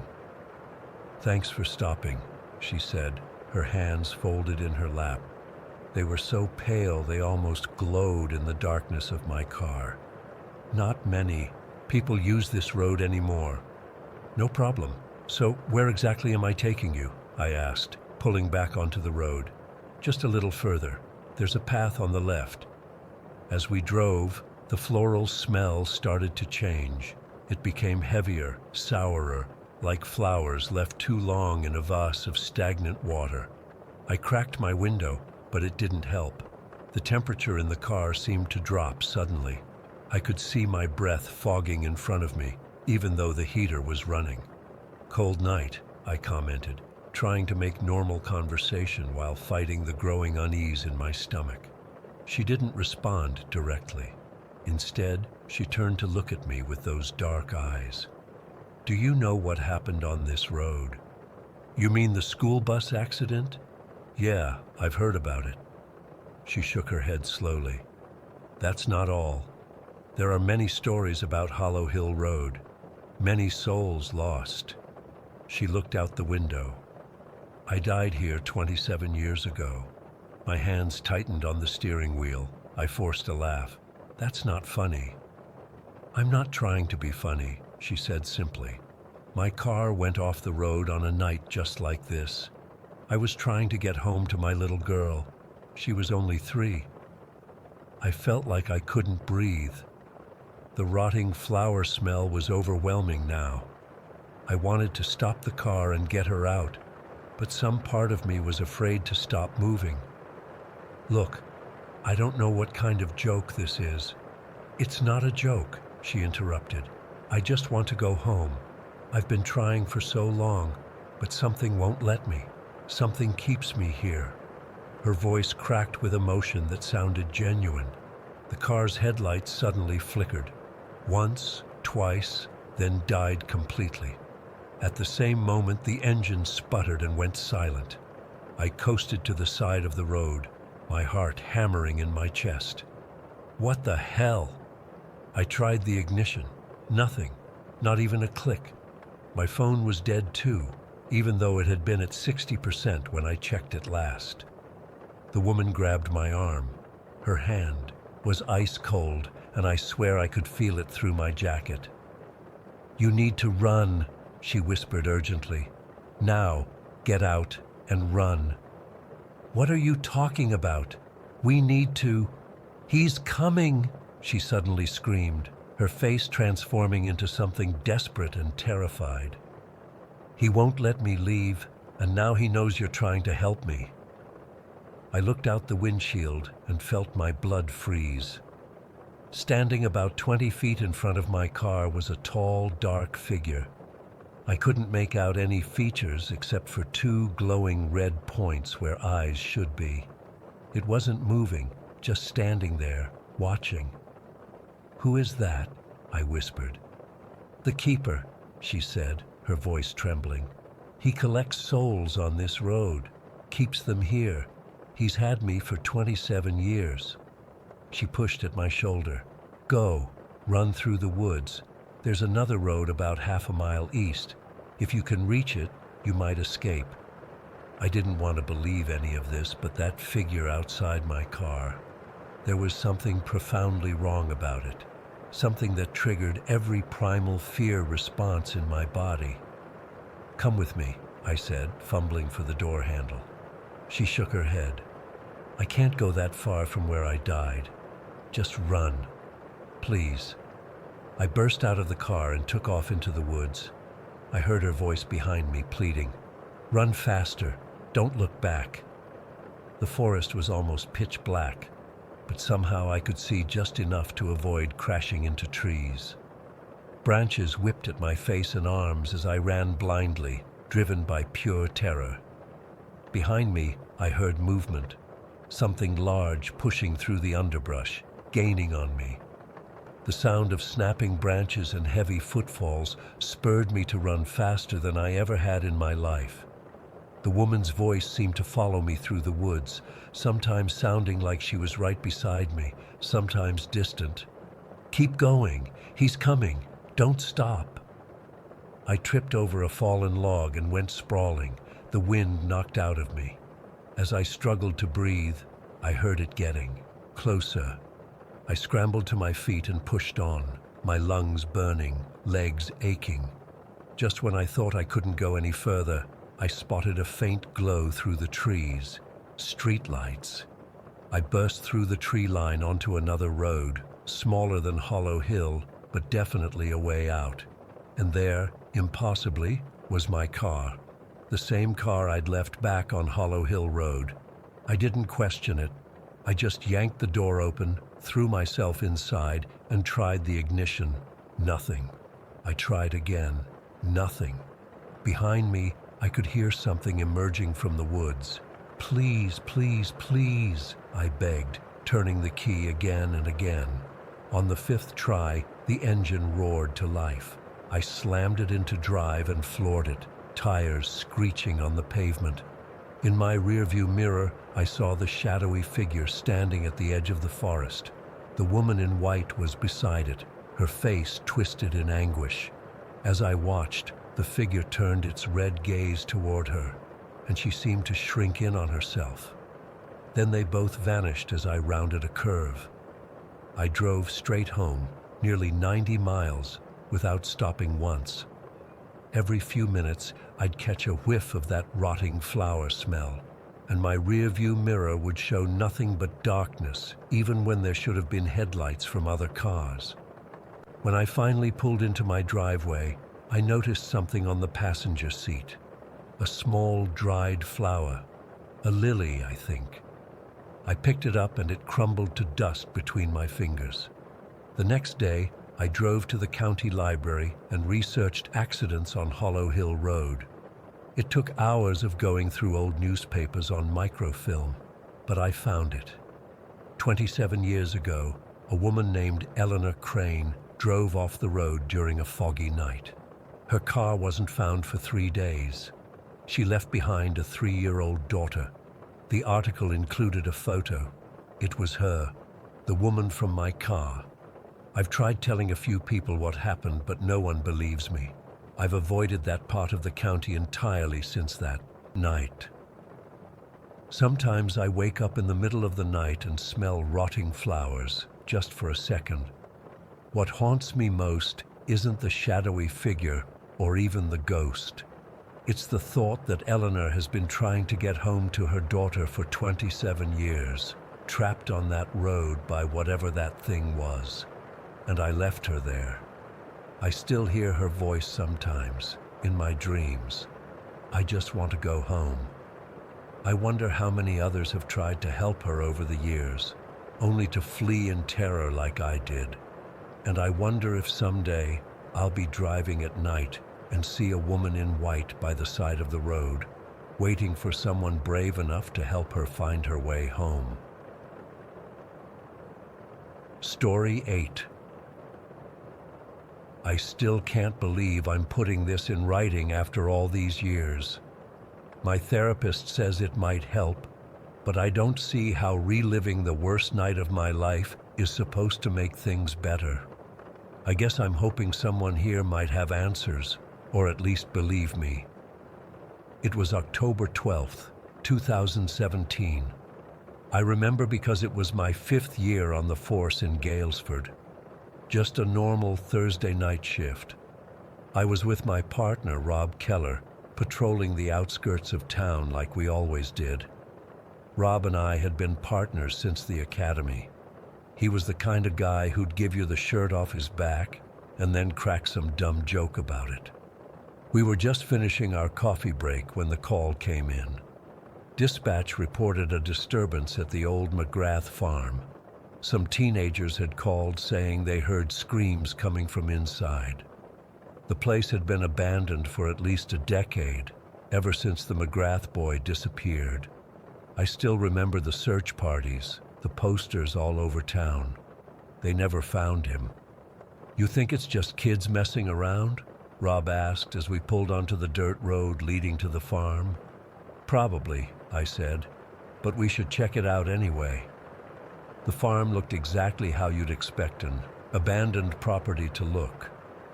The house was a 2-story farmhouse with peeling white paint, broken windows, and a sagging porch.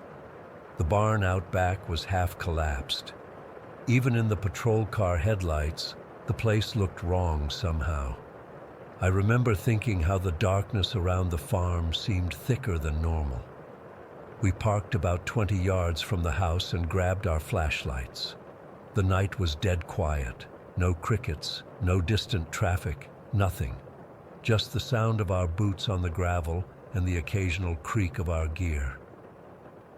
"I'm getting a bad feeling about this place, Mike," Rob said as we approached the porch. His voice was tight, and Rob wasn't the nervous type. "Let's just clear it quick and get out of here," I replied. The front door was already open, hanging from one hinge. As soon as we stepped inside, this smell hit us. Not just the musty smell of an abandoned house, but something deeper, something rotten. It was the kind of smell that makes your stomach turn and your eyes water. I've smelled decomposition before, but this was different. Worse somehow. Our flashlight beams cut through thick dust in the air. The living room was trashed, furniture overturned, wallpaper peeling, trash scattered everywhere. Typical abandoned house stuff, but there was something off about the place.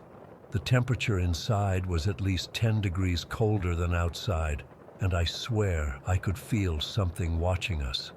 We called out the standard, "Police, anyone here?" but got no response. We were about to check the kitchen when I heard it. A faint voice coming from upstairs. It sounded like someone whispering, but I couldn't make out the words. "You hear that?" I asked Rob. He nodded, his face looking pale in the flashlight beam. "Let's check it out." The stairs groaned under our weight as we climbed to the second floor. The whispering got louder, seeming to come from a room at the end of the hallway. My heart was pounding so hard I could feel it in my throat. Every instinct was telling me to turn around and leave, but we had a job to do. The door to the room was partially open. As we approached, the whispering stopped. I pushed the door open with my foot, gun drawn, flashlight aimed inside. What I saw still haunts me. The room was empty except for a rocking chair in the center, moving back and forth on its own. No breeze, no nothing, just rocking steadily like someone invisible was sitting in it. "What the fuck?" Rob whispered beside me. Then the voice came again, from behind the chair. "Help me, please help me." It was a woman's voice, fragile and frightened. Get out before it takes you too." Before we could respond, the door slammed shut behind us. Rob immediately tried the handle, but it wouldn't budge. I turned back toward the rocking chair, and that's when I saw her. She hadn't been there a second ago. I swear to God the chair had been empty, but now there was a woman sitting in it.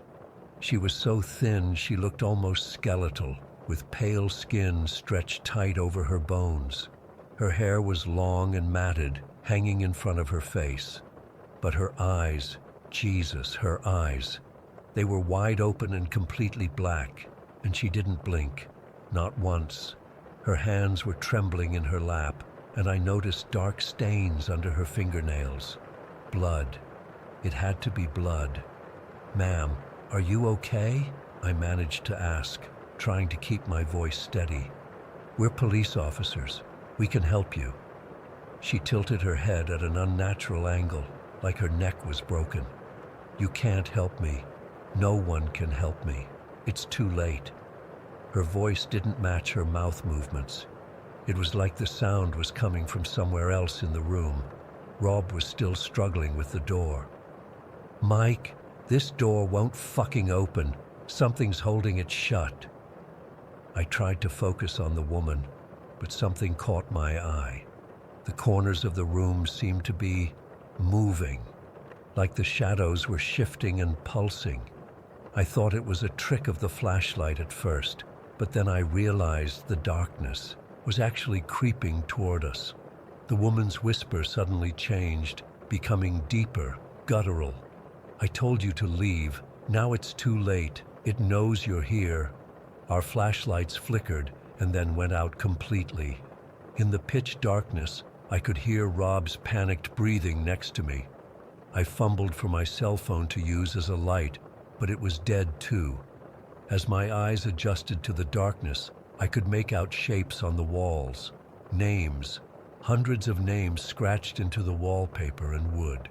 And right in the center, freshly carved and still wet with what looked like blood, was Officer Keller. Something cold brushed against my ear, and a voice, not the woman's, something else, whispered, "It's too late. He's already one of us." Rob let out a blood-curdling scream. I spun around but couldn't see him in the darkness. There was a sound like tearing fabric, and then his scream cut off abruptly. I felt something warm and wet splash across my face. "Rob!" I yelled, reaching out blindly. My hands touched nothing but air where he had been standing seconds before. Panic took over. I slammed my shoulder into the door repeatedly until it finally gave way. I stumbled into the hallway, which was now pitch black. I couldn't see a thing, but I could hear scratching sounds coming from every direction, like fingernails on wood. I ran blindly, bouncing off walls, tripping over debris. Behind me, I heard that voice again, the woman's voice, but also not hers. "Michael Dawson, we'll be waiting for you." I don't remember how I got out of that house. My next clear memory is sitting in my patrol car, covered in sweat and something dark that I later realized was blood. Rob's blood. I called for backup with shaking hands, barely able to form words. When additional units arrived 20 minutes later, I led them back to the house. But it was empty. No rocking chair, no names on the walls, no blood, and no sign of Rob. We searched the entire property. Nothing. It was like he'd vanished into thin air. The following days were a nightmare of a different kind. I filed my report, explaining everything that had happened. But nobody seemed concerned about Rob. The captain acted like I'd gone out alone that night. When I insisted Rob had been with me, they looked at me like I was crazy. I went to his apartment, only to find it completely empty. Not just empty of Rob, empty of everything, like no one had ever lived there. When I checked the roster, his name wasn't on it. It was like Rob Keller had never existed. I thought I was losing my mind until I found the photo in my desk drawer a week later. It was from our first day on the job, me and Rob standing together in our new uniforms. Except Rob's face had been scratched out, replaced by a drawing of that woman's face, gaunt, with those horrible, unblinking eyes. I quit the force the next day. I couldn't stay in Galesford after that. I moved 3 states away and changed my phone number. But I still feel like something followed me from that house. Sometimes at night, I hear a rocking chair creaking in my living room, even though I don't own one. And last week, I found a name scratched into my bathroom mirror when the steam cleared after my shower. Michael Dawson. I don't know what happened at the McGrath farm that night. I don't know what happened to Rob, but whatever was in that house, whatever took him, I think it's coming for me next. I can hear the rocking chair again right now, coming from the other room. It's getting louder. Story 9. I've never been able to tell anyone this story.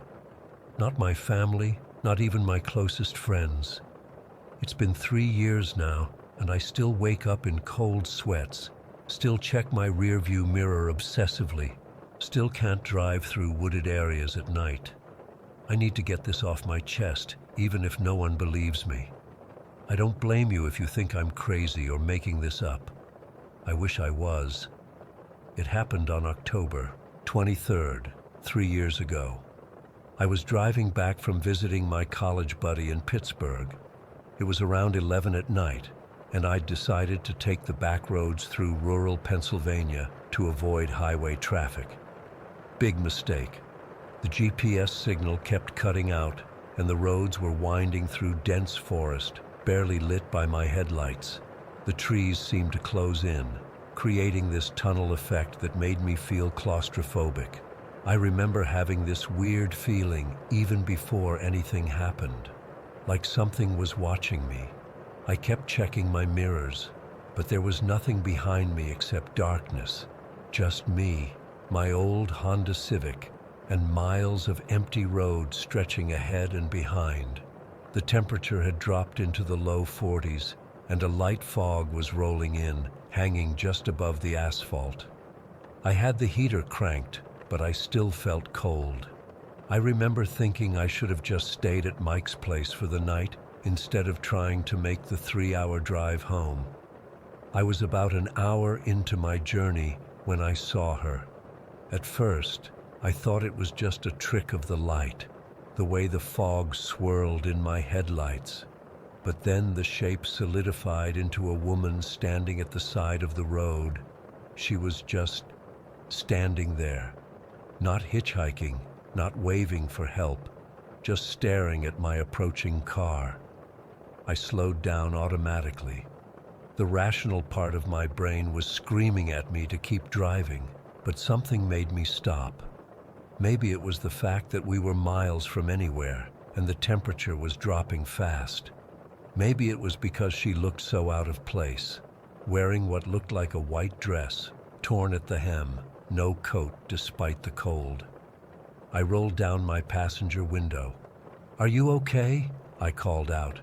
She took a step toward my car, and I got my first good look at her face. She was young, maybe mid-20s, with dark hair that hung in damp strands around her pale face. Her eyes were wide, alert, almost feverish. "Can you give me a ride?" Her voice was steady, which somehow made the whole situation even more unsettling. She wasn't panicked or distressed, just determined. "Where are you headed?" I asked. "Away from here," she said. "Just away." Every horror movie I'd ever seen flashed through my mind. Don't pick up strangers on deserted roads. But it was freezing, and she was wearing practically nothing. What kind of person would I be if I left her there? "Hop in," I said, unlocking the door. She slid into the passenger seat, bringing with her the smell of damp earth and something else I couldn't place. Not perfume. Something sharper, like ozone before a storm. "I'm Jake," I said, trying to sound casual as I pulled back onto the road. "Sarah," she replied, staring straight ahead through the windshield. She didn't offer a last name. I tried making small talk, asking what she was doing out here, if she lived nearby. Her answers were vague. She'd been visiting friends. She'd gotten lost. She needed to get back to town. Any town, she didn't seem to care which.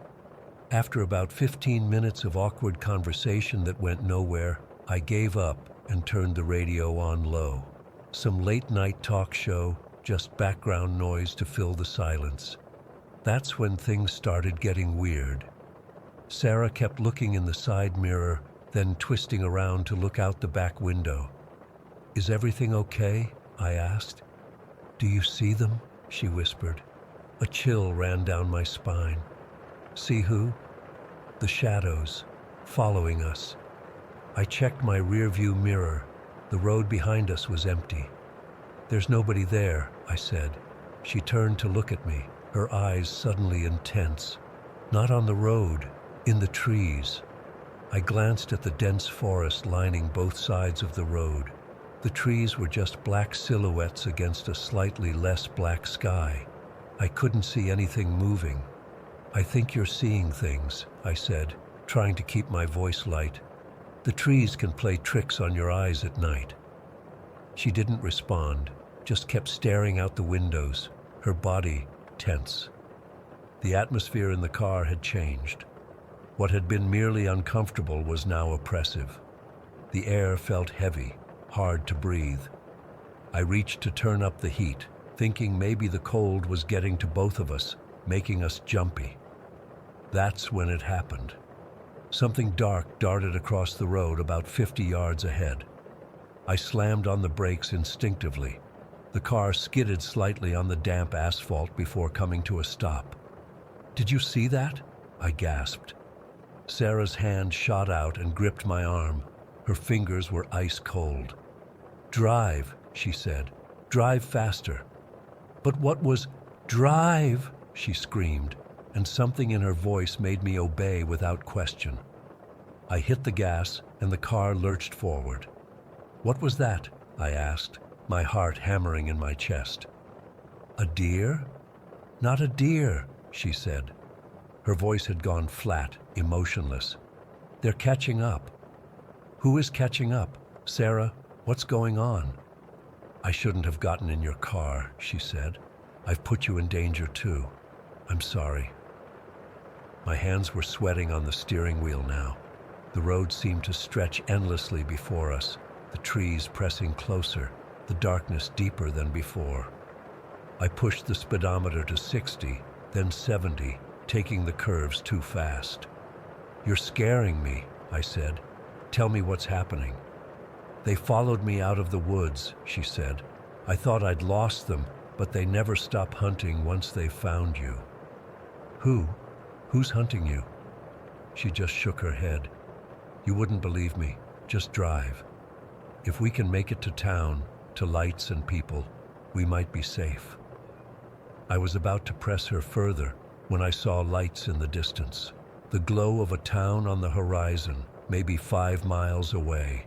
Relief flooded through me. "Look," I said, "there's a town up ahead. We'll be there in a few minutes." Sarah leaned forward, squinting at the distant lights. For the first time since she'd gotten in my car, her face showed a flicker of hope. That's when the figure appeared in the middle of the road. It was a man, or something shaped like a man, tall, impossibly still, standing directly in our path. My headlights illuminated him, but somehow the light didn't seem to touch him properly. It was like he absorbed it. I swerved hard to avoid him, the car fishtailing wildly. I fought to regain control, nearly running off the road before straightening out. "Jesus Christ," I shouted. "Did you see him? He came out of nowhere." Sarah was twisted around in her seat, staring back the way we'd come. "Turn around," she said urgently. "What? No way. The town is right ahead. We're almost there." "Turn around," she insisted. "We can't go forward. They're waiting for us. We need to find another way." "Who's waiting? That guy back there? He's probably just some drunk who wandered into the road." "Jake," she said, and something in her voice made me look at her. Her face was deathly pale in the dim light of the dashboard. "If we keep going, we'll never escape. Please, turn around." The genuine terror in her eyes convinced me. I slowed the car, looking for a place to make a U-turn on the narrow road. That's when the engine died. 1 second it was running fine. The next, nothing. All the dashboard lights went out. The headlights flickered once, twice, then died, plunging us into complete darkness. "No, no, no," I muttered, turning the key frantically. The engine wouldn't even click. It was like all the power had been sucked out of the car. "They're here," Sarah whispered. I fumbled for my phone. Dead too. I remember thinking that was impossible. I'd just charged it before leaving Mike's place. "We have to run," Sarah said, already opening her door. "Run? Run where? We're in the middle of nowhere." But she was already out of the car, her white dress glowing faintly in the darkness. "The woods," she said. "It's our only chance. They're slower among the trees." I should have stayed with the car, flagged down the next driver, waited for daylight. That would have been the rational thing to do. But when Sarah disappeared into the tree line, I found myself following her. It was like some part of me knew that staying on that road, alone in the dark, would be worse. The forest was pitch black. I could barely see Sarah's white dress ahead of me as we crashed through the underbrush. Branches whipped at my face, roots tried to trip me. The cold air burned my lungs, and all around us, the forest seemed to be awakening. I started hearing whispers, not wind in the leaves, actual whispers, words just on the edge of comprehension, spoken in voices that didn't sound human. They seemed to be coming from all directions at once. "Sarah," I called, "wait." She was getting too far ahead. I could barely see her now. "Keep moving," she called back. "Don't stop, whatever you do." I pushed myself harder, trying to catch up. The whispers grew louder, and now there were sounds of movement all around us. Not just our footsteps, but others. Things moving through the trees parallel to us, keeping pace. Something brushed against my arm. I jerked away, nearly falling. "Sarah!" I shouted again, panic rising in my throat. No answer. I stopped, spinning around. The white of her dress was nowhere to be seen. I was alone in the darkness, with the whispers closing in. "Sarah?" My voice was swallowed by the trees. Then I felt it, a hand on my shoulder. Cold, impossibly cold, with fingers that seemed too long, too thin. Relief and terror mixed as I turned, expecting to see Sarah. It wasn't Sarah. What I saw, I still struggle to describe it. A silhouette darker than the darkness around it. A shape that seemed to twist and shift as I looked at it, never quite settling into anything recognizable as human. And eyes. God, the eyes. Like looking into empty space where stars should be but aren't. I think I screamed. I must have. The next thing I remember is running blindly through the woods, branches tearing at my clothes, my lungs burning, my legs pumping on pure adrenaline. I had no idea which direction I was going. Away, just away. I don't know how long I ran. Time seemed to stretch and compress. It could have been minutes or hours. Eventually, I burst out of the trees and found myself back on the road. My car was nowhere in sight. The distant town lights were gone too, just empty road stretching in both directions. I collapsed to my knees on the asphalt, gasping for breath, waiting for whatever was in the woods to emerge and take me. But nothing came. The whispers had stopped. The presence I'd felt was gone. I was alone. I walked for what felt like forever before a truck driver spotted me and picked me up. He thought I'd been in an accident. I let him believe that. It was easier than trying to explain what had actually happened. He drove me to the nearest town, a place called Millbrook that I'd never heard of. I spent the night in a motel, and in the morning, I called a friend to come get me. I reported my car stolen, though I knew no human thief had taken it. I've been back to that area multiple times since then, trying to find the exact stretch of road where it happened, trying to find any trace of Sarah or my car, or an explanation that makes sense. I've never found anything. But every October, when the nights get cold and the leaves start to fall, I feel a pull back to those roads, like something's calling me, waiting for me to return. And sometimes, when I'm driving at night and check my rearview mirror, I swear I can see a pair of eyes in the back seat. Eyes like empty space, where stars should be but aren't. I don't know what happened that night. I don't know who Sarah was, or if she even existed. All I know is that something followed us out of those woods, and I'm not sure it ever really left. Story 10. I've been meaning to write this all down for a while now. It's been 3 years since it happened, but I still get nightmares. I still can't shop at Walmart after dark. My therapist says getting it all out might help, so here goes. I used to work at the Walmart in Millfield. Small town, nothing special about it. Population maybe 8,000 on a good day. I was on the overnight stocking crew, which paid a bit better than day shift. The extra $2 an hour seemed worth it back then. It was a Tuesday night in October. The weather had just started to turn cold, and I remember wearing a hoodie to work that night. Nothing felt off when I clocked in at 10 p.m., just another boring shift ahead of me. Our crew was smaller than usual that night. Just me, Sam, Calvin from electronics, Mia who handled frozen foods, and our night manager, Jerry. Jerry was in his 50s, been with the company forever. Always wore the same faded blue vest with about 1 million pins on it. He'd been at this store since it opened in the 90s. Calvin was this skinny college kid working to pay tuition. Mia was a single mom, early 30s, always talking about her kids. We weren't really friends outside of work, but we got along fine. The store closed to customers at 11, and we got to work. My section was hardware that night. I was halfway through restocking the power tools when my walkie-talkie crackled. "Sam, you see anybody over by you?" It was Jerry, sounding weird. I glanced around. "No, just me." "Why?" "Probably nothing. Thought I saw someone in a black hoodie walking that way." I didn't think much of it. Sometimes customers hide out past closing, trying to steal stuff or just being jerks. We'd find them and escort them out. No big deal. About 20 minutes later, my walkie went off again. This time it was Mia. "Guys, there's someone by the bakery, tall guy in a black hoodie." I said hello and he just walked away behind the bread racks.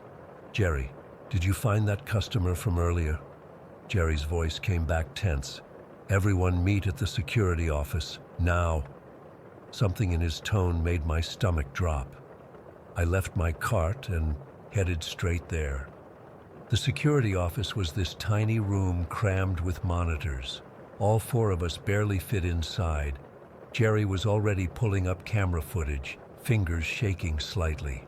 "I did a sweep after closing," he said without looking up. "All clear. Doors are locked. Nobody should be in here but us." Calvin crossed his arms. "So who's the guy in the hoodie?" Jerry found the bakery camera and rewound. We all leaned in. The footage showed Mia stocking the freezer section, then straightening up suddenly. She turned toward something off camera, said something, probably that hello she mentioned. then backed up a step. The camera angle was bad. We couldn't see who she was talking to. There, Mia pointed. That's when I saw him. Jerry switched to another camera angle, one that should have shown the other side of the bakery. Nothing, just empty aisles. What the hell? Mia whispered. He was right there.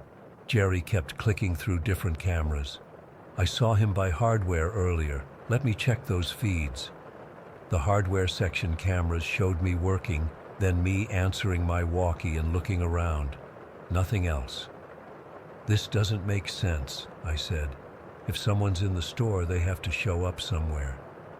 Jerry switched to the main entrance camera and started fast-forwarding through the evening. We watched customers leave, watched the doors get locked.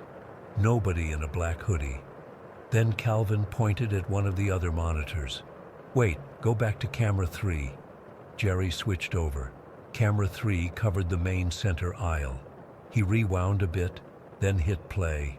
That's when we saw him. A tall figure in a black hoodie, standing perfectly still in the middle of the aisle, face completely shadowed, just standing there. There, Calvin said. That's gotta be him. When was this? I asked. Jerry checked the timestamp. 11:15, after closing. We kept watching. The figure just stood there, not moving at all, for almost 2 minutes. Then the feed glitched, just for a second. And when the picture came back, the figure was closer to the camera. Did he move? Mia asked. I didn't see him walk. Jerry rewound and played it again. Same thing, glitch.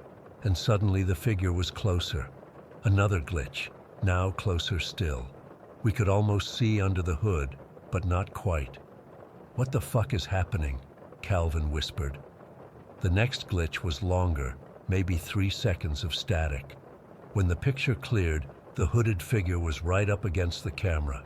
So close we should have been able to see a face, but there was just darkness. Empty darkness where a face should be. Then the feed went to static.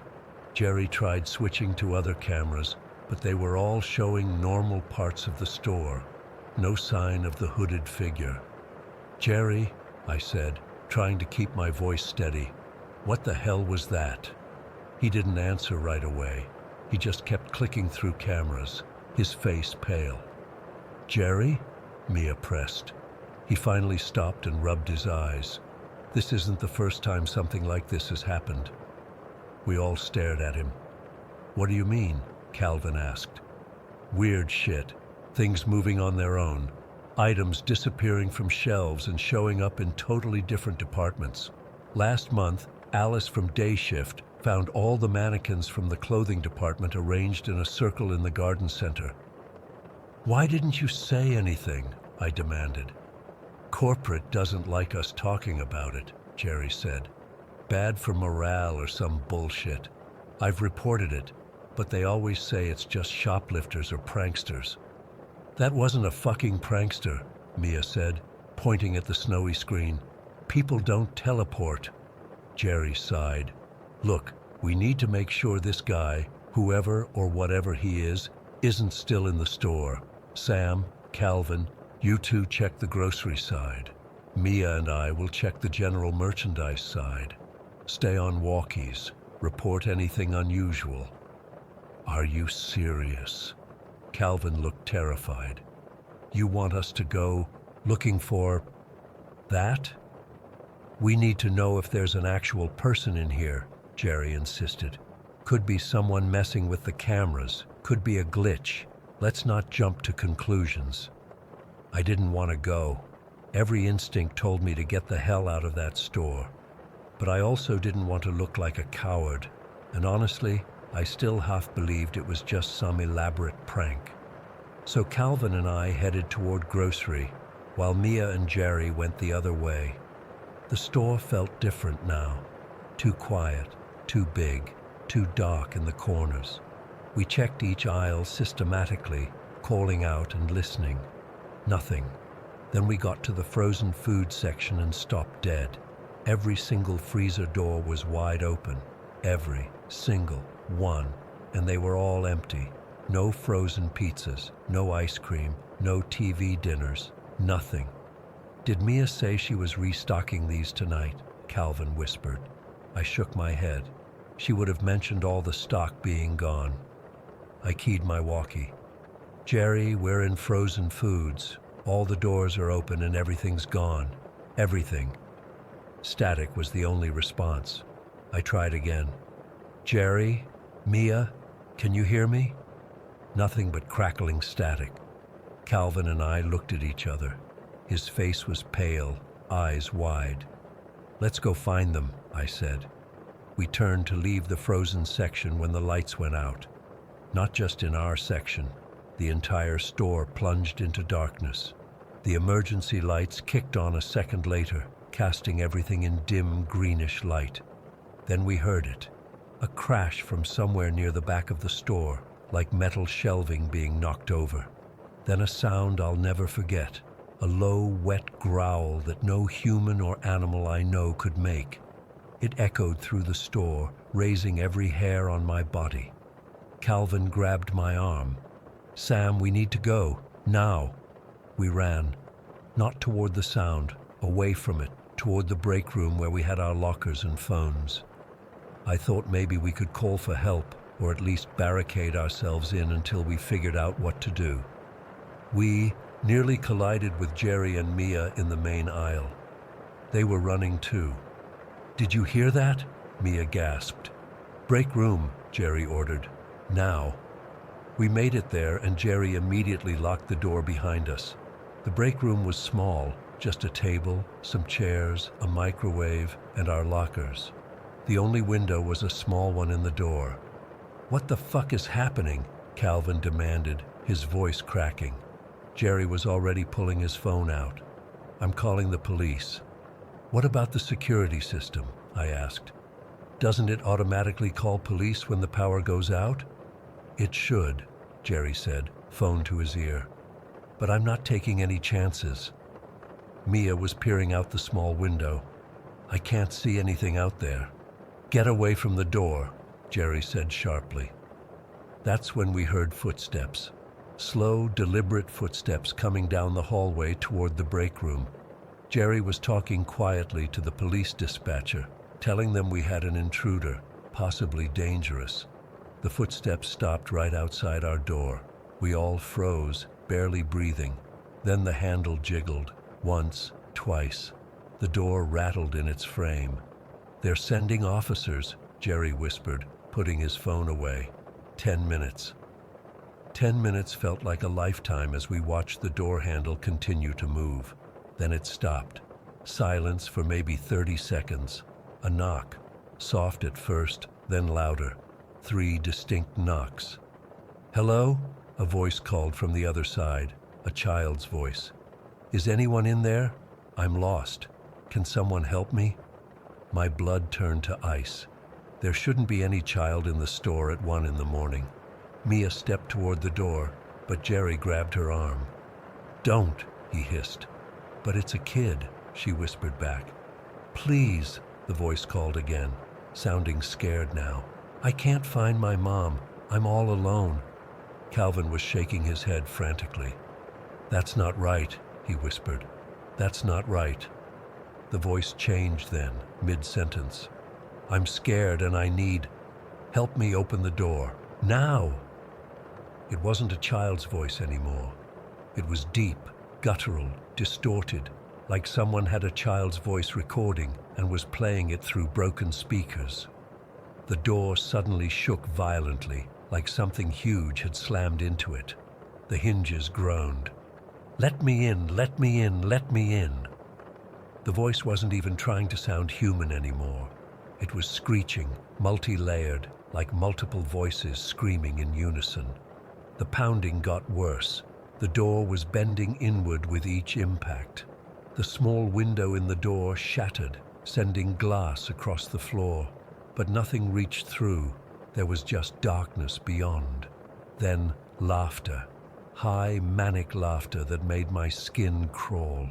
It faded down the hallway, like whatever it was had decided to leave. We stayed frozen, barely breathing, until red and blue lights finally flashed through the windows on the far side of the store. The police had arrived. When they found us, we were still huddled in that break room. They searched the entire store and found nothing. No hooded figure, no signs of disturbance. The freezer doors were all closed, fully stocked.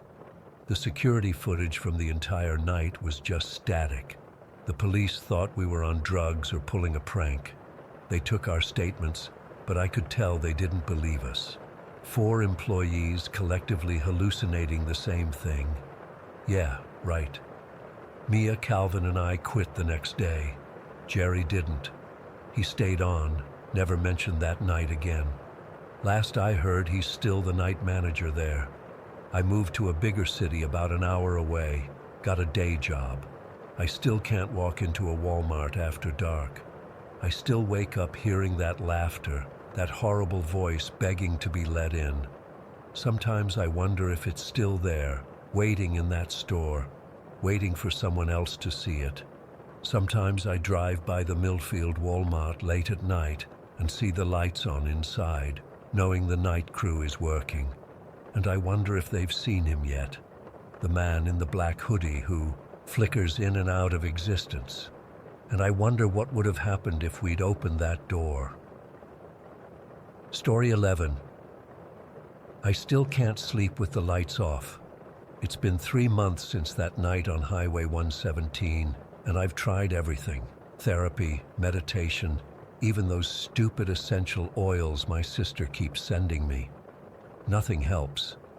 I'm writing this down partly because my therapist suggested it might help, but mostly because I need to tell someone who might actually believe me. This all happened back in March. I'd just gone through a brutal breakup with my girlfriend of 4 years. Caught her cheating with my friend. Yeah, that old cliche. I needed to get the hell out of Denver, clear my head. My cousin in San Diego had been asking me to visit for ages, so I figured a solo road trip was exactly what I needed.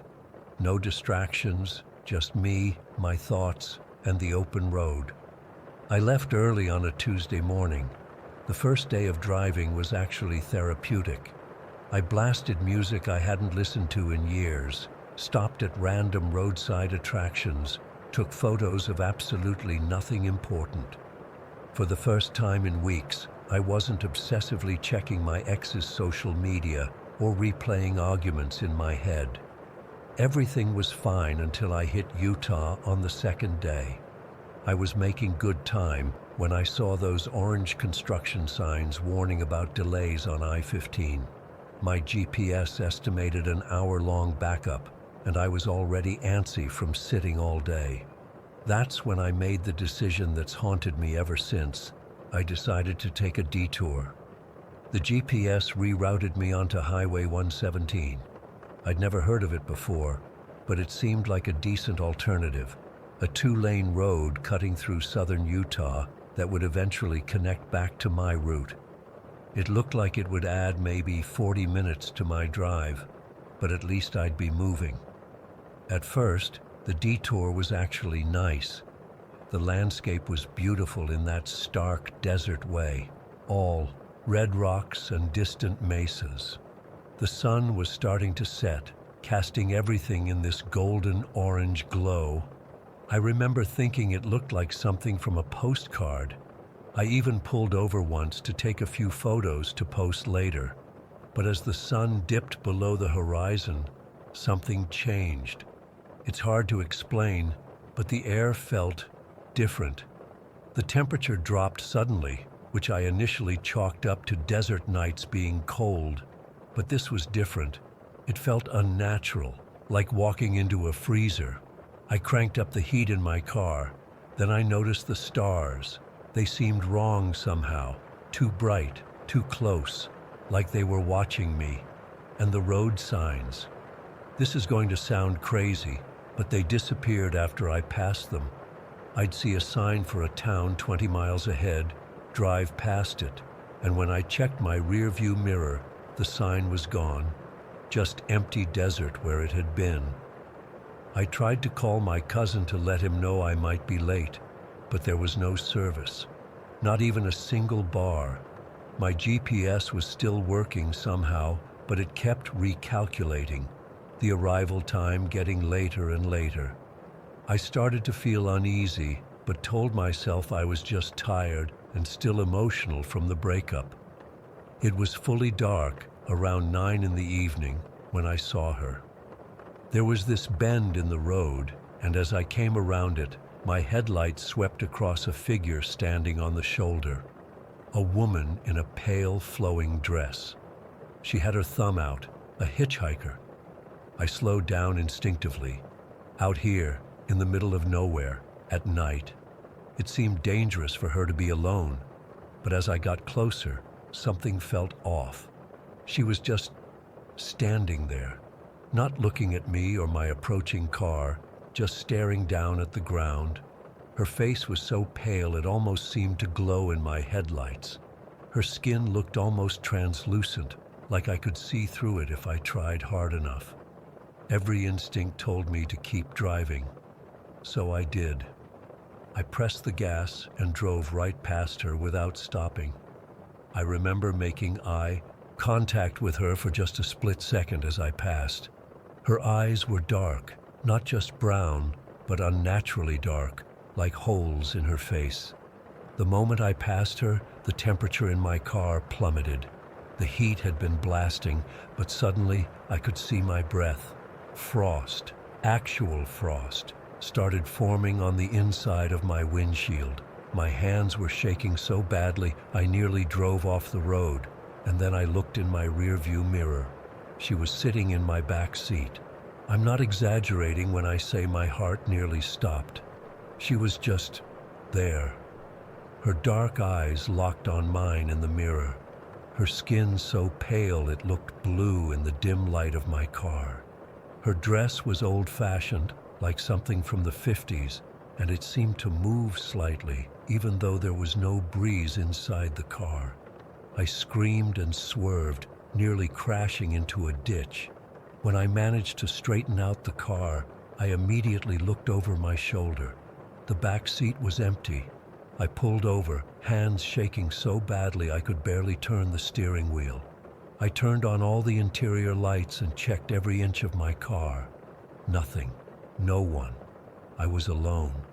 But the car was still freezing, and there was a faint smell I hadn't noticed before. Something like old perfume mixed with something unpleasant. Something that reminded me of the time I found a dead animal under our porch as a kid. I got back on the road, driving way too fast, desperate to find any sign of civilization. I kept checking my mirrors every few seconds, terrified I'd see her again. After what felt like hours but was probably only 20 minutes, I saw lights ahead. A diner, one of those old school ones that looks like a silver train car. The sign said, "Lou's All-Night Diner," and there were a few trucks parked outside. I nearly cried with relief. I parked and ran inside, probably looking like a complete lunatic. The place was nearly empty, just a couple of truckers at the counter and an older waitress wiping down tables. She took one look at me and seemed to know something was wrong. She was in her 60s probably, with gray hair pulled back in a bun and the kind of weathered face that's seen everything. "You look like you could use some coffee, honey," she said, already pouring me a cup as I slid into a booth. My hands were still shaking as I wrapped them around the mug. "Thanks. I think I saw something on the road, on Highway 117. The waitress paused, towel in hand. She gave me this look, not surprise exactly, more like confirmation. "Let me guess," she said quietly. "A young woman in a white dress, standing on the side of the road?" I felt sick. "You know about her?" She nodded slowly. "That would be Lila." She sat down across from me then, which seemed weird for a waitress, but I was so desperate for answers I didn't care. "Lila Jensen," she continued. "She died out on that highway back in 1956. I stared at her, waiting for her to laugh, to tell me she was just messing with the scared tourist. But her face remained serious. "There's a story around these parts," she went on. "Lila was driving to meet her fiancé in California. They were going to get married that weekend, but she never made it. Her car went off the road somewhere along Highway 117. They found the car all smashed up at the bottom of a ravine, but they never found her body." I felt cold again, despite the warm diner and the hot coffee in my hands. "That's just a local legend, right?" I asked, knowing the answer already. The waitress, her name tag said Marge, just shrugged. "All I know is people have been seeing her out there for decades. Always the same description. Young woman, white dress, won't look at you until you're passing by."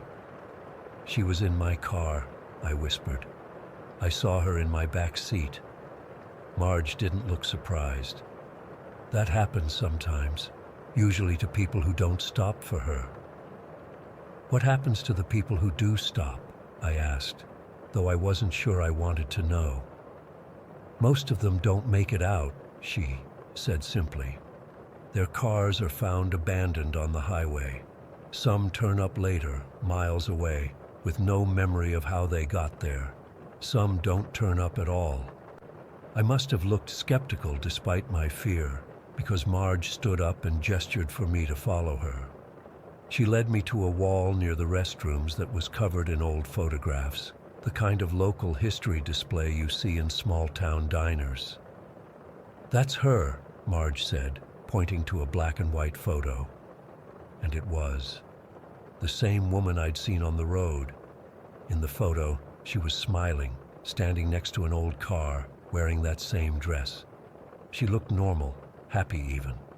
The caption underneath read, "Lila Jensen, 1956. What does she want?" I asked, my voice barely above a whisper. Marge looked at me with something like pity. "What do any of us want, honey? To get where we're going, to not be left behind, to be remembered." I didn't stay much longer after that. Marge tried to convince me to get a room at the motel next door, to not drive that highway at night, but I couldn't stand the thought of staying so close to whatever I'd seen. I thanked her for the coffee, paid, and practically ran back to my car. I drove all night, taking every major highway I could find, staying away from anything that looked remotely like Highway 117. I made it to San Diego the next afternoon, exhausted but alive. My cousin thought I was having some kind of breakdown when I insisted on sleeping with the lights on. I didn't tell him what happened. I didn't tell anyone until now. I've researched Highway 117 since then. There are forum threads about it, people sharing similar experiences. Some claim they've seen Lila too. Others talk about different phenomena on that stretch of road, time slips, missing hours, strange lights in the sky. I still have nightmares about her face in my rearview mirror. Sometimes I wake up in the middle of the night, convinced she's standing at the foot of my bed. I've started keeping my car keys in the freezer. Don't ask me why, it just feels safer somehow. I moved to San Diego permanently. Couldn't face going back to Denver, back through Utah. Sometimes I think about contacting Marge at that diner, asking her more questions. But then I remember what she said about people who encounter Lila not making it out, and I wonder if I'm living on borrowed time. The desert holds on to its dead, I think. And sometimes, on cold nights when I can't sleep, I swear I catch a whiff of that old perfume mixed with something rotting. I check my back seat obsessively before getting in my car. I avoid driving at night whenever possible. I don't know if writing this down has helped or made it worse. All I know is that if you're ever driving through southern Utah and your GPS suggests a detour onto Highway 117, don't take it. And if you do, and you see a woman in a white dress with her thumb out, just keep driving. Don't look back, and pray she doesn't look at you. Story 12. I've been driving big rigs for over 27 years now. Coast to coast, north to south, I've seen just about everything the highway can throw at a man. Freak storms, accidents, wildlife, you name it. But what happened to me 2 years ago on Halloween night, I still can't explain it. I've never shared this with anyone except my wife, who thinks I dozed off at the wheel. Maybe she's right. God, I hope she's right. I was hauling a load of auto parts from Portland to Boise, a route I've driven dozens of times before. Nothing special about it, just a regular overnight haul that would get me home by morning. The dispatcher had offered me the day off for Halloween, but my kids are grown, and I figured I'd rather take the overtime pay than sit around handing out candy. I left Portland around 4 in the afternoon. The weather report mentioned some rain in the mountains, but nothing serious. I remember thinking it would be an easy run. Get through the mountains before midnight, roll into Boise by dawn, unload, and be home in time for a late breakfast with my wife, Sandra. About 3 hours in, just past Bend, I pulled over at this little roadside diner called Mabel's for some coffee and a quick bite. It was one of those places that looks like it hasn't changed since the 1970s. Vinyl booths, chipped Formica countertops, and coffee that could strip paint. Only a handful of locals were there, which wasn't surprising given it was Halloween night. I sat at the counter and ordered the meatloaf special and coffee. The waitress was this older woman, maybe in her 70s, with silver hair pulled back in a tight bun. Her name tag said Ruth. As she poured my coffee, she asked where I was headed. Boise, I told her, taking the mountain pass through to Idaho. Something changed in her face. It wasn't dramatic, just a slight tightening around her eyes. You driving through Deadwood tonight? She asked, her voice casual, but her eyes not matching the tone. I nodded. That's the route. Should put me through there around midnight or so. She refilled my coffee cup even though I'd barely touched it. Might want to consider the southern route instead. Storms coming in pretty bad up in the pass. I checked my phone. Weather app says just some light rain. Ruth made this sound, half laugh, half snort. Those weather apps don't know these mountains like the locals do. She leaned in closer. Especially not on Halloween. I've heard all kinds of local superstitions over the years. Every small town has them. I smiled and thanked her for the concern, but explained I needed to stick to my route. As I was paying my bill, Ruth came back over. Just keep your lights on bright and don't stop for anyone between Deadwood and the state line. Not tonight. I laughed it off, but something about the dead seriousness in her eyes made the laugh catch in my throat. I promised her I'd be careful and headed back to my rig. The first hour after leaving the diner was completely normal. The sky darkened faster than usual, but that's autumn in the mountains for you. Then, as I started climbing into the pass, the weather changed. And I mean changed.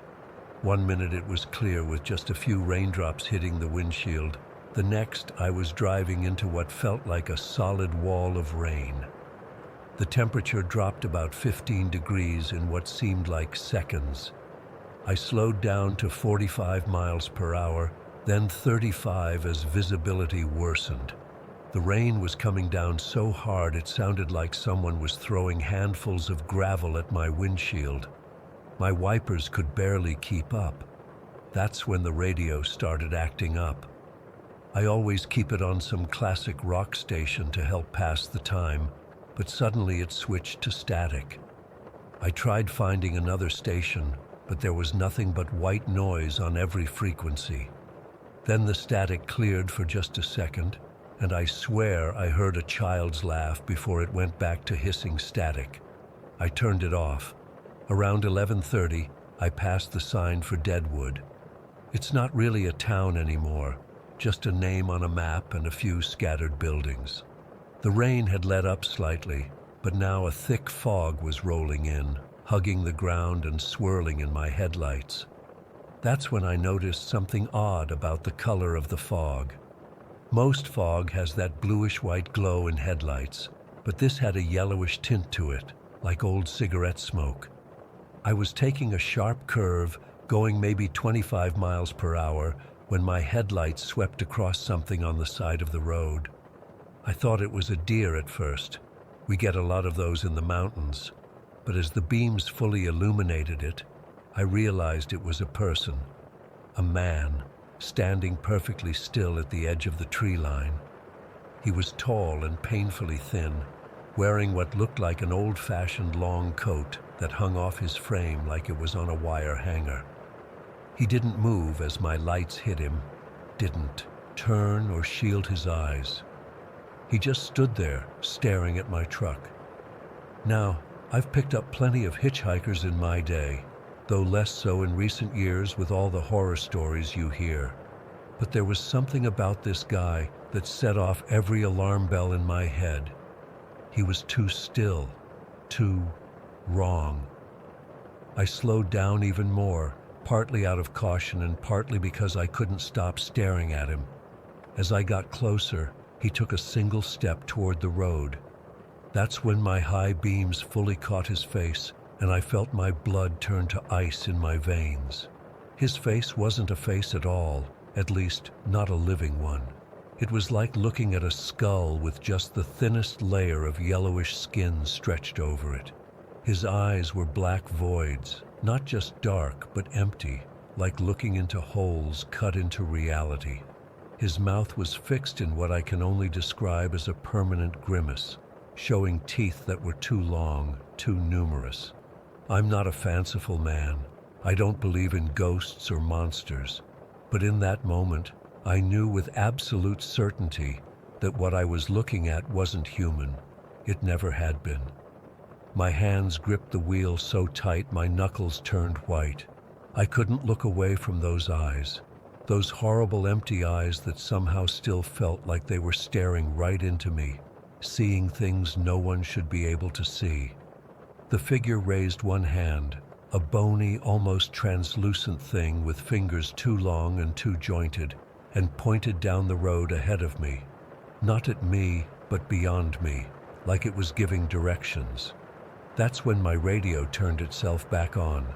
No static this time, just a voice. Distant, barely audible over the sound of my engine and the rain, but clear enough that I could make out the words. Keep going. They're waiting. I jerked my head to look at the radio, my heart pounding so hard I could feel it in my throat. When I looked back at the roadside, the figure was gone. Just gone.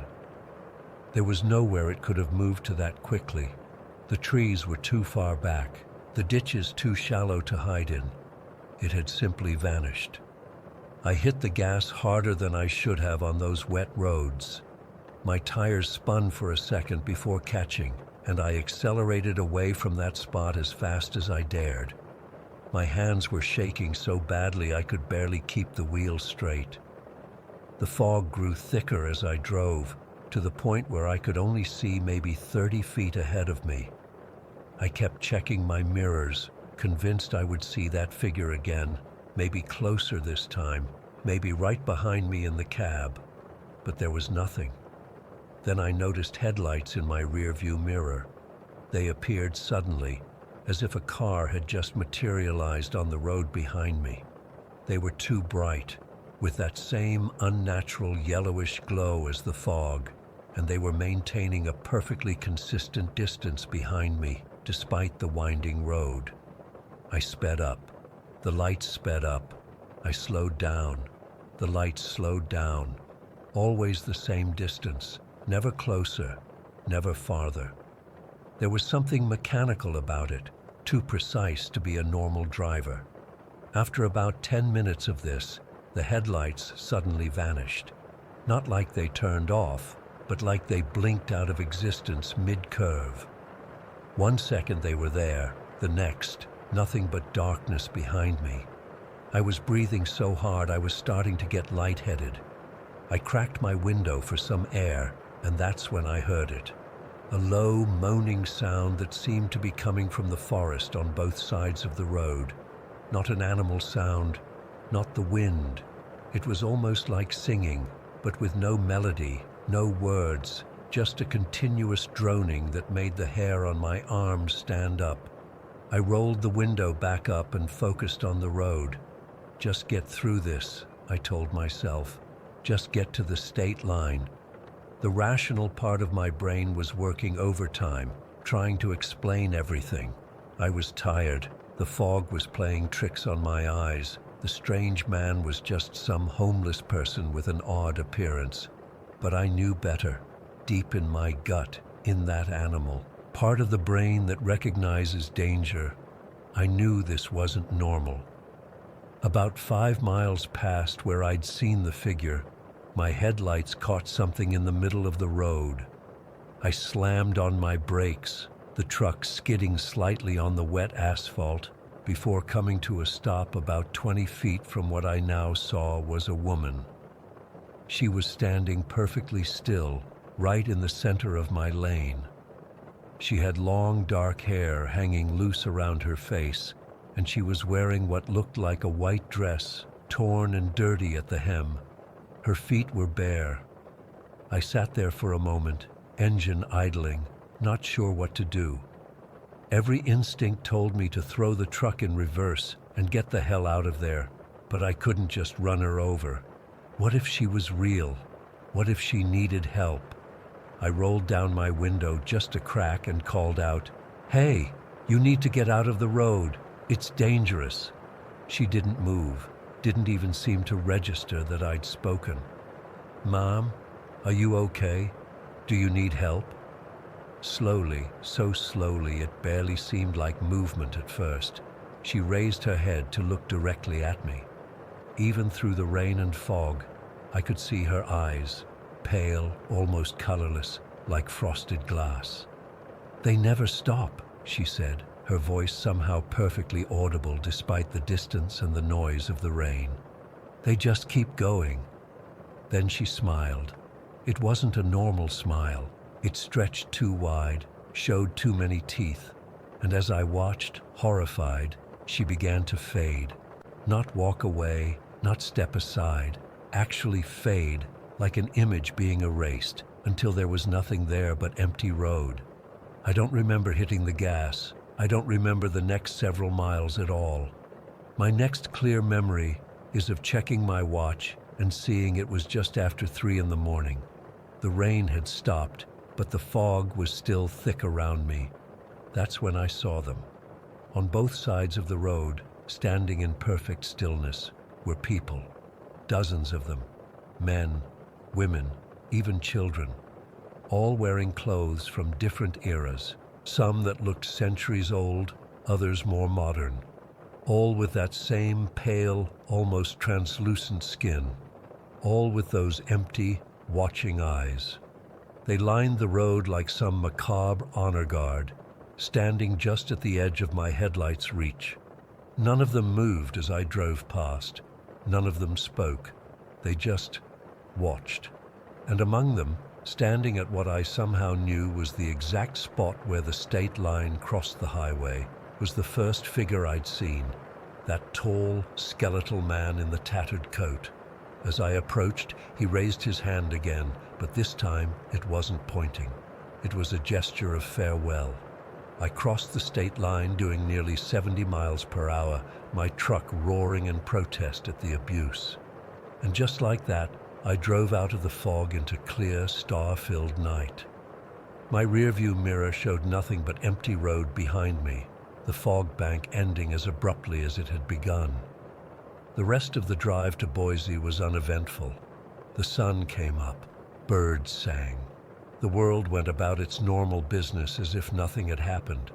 I delivered my load, called my wife to tell her I'd be home soon, and tried to convince myself it had all been some kind of hallucination brought on by exhaustion. But I know what I saw, I know what I heard, and every Halloween since then, I've taken the day off. No amount of overtime is worth driving those roads at night on October 31st. Sometimes I wonder about Ruth, that waitress at the diner. She knew something. Maybe she'd seen them too. Maybe everyone local knows not to drive that stretch of road on Halloween night. All I know is that something waits in the darkness up there. Something that watches, something that remembers. And sometimes, on nights when I can't sleep, I swear I can hear that voice from my radio again, whispering, "They're waiting." Story 13. I'm still trying to process what happened to me last month. I've told a couple friends, but they just laugh it off as me being tired or my imagination running wild. But I know what I experienced was real. I can't explain it, but I felt it. I lived it, and I need to share it somewhere. I had been going through a rough patch in my life, lost my job due to company downsizing, my 5-year relationship ended, and I was feeling completely directionless. My anxiety was through the roof. I couldn't sleep, couldn't focus, couldn't see any way forward. So I decided to do what I always do when life becomes too much. I got in my car and drove. There's something about driving that clears my head. No destination, just me and the road and music. I packed an overnight bag, not really sure where I'd end up, and headed toward the Pacific Coast Highway. It was a Wednesday afternoon, around 4 o'clock, and traffic was surprisingly light as I merged onto the coastal route. The weather was perfect, not too hot, with a slight breeze coming off the ocean. As I drove, I rolled down the windows and let the salt air wash over me.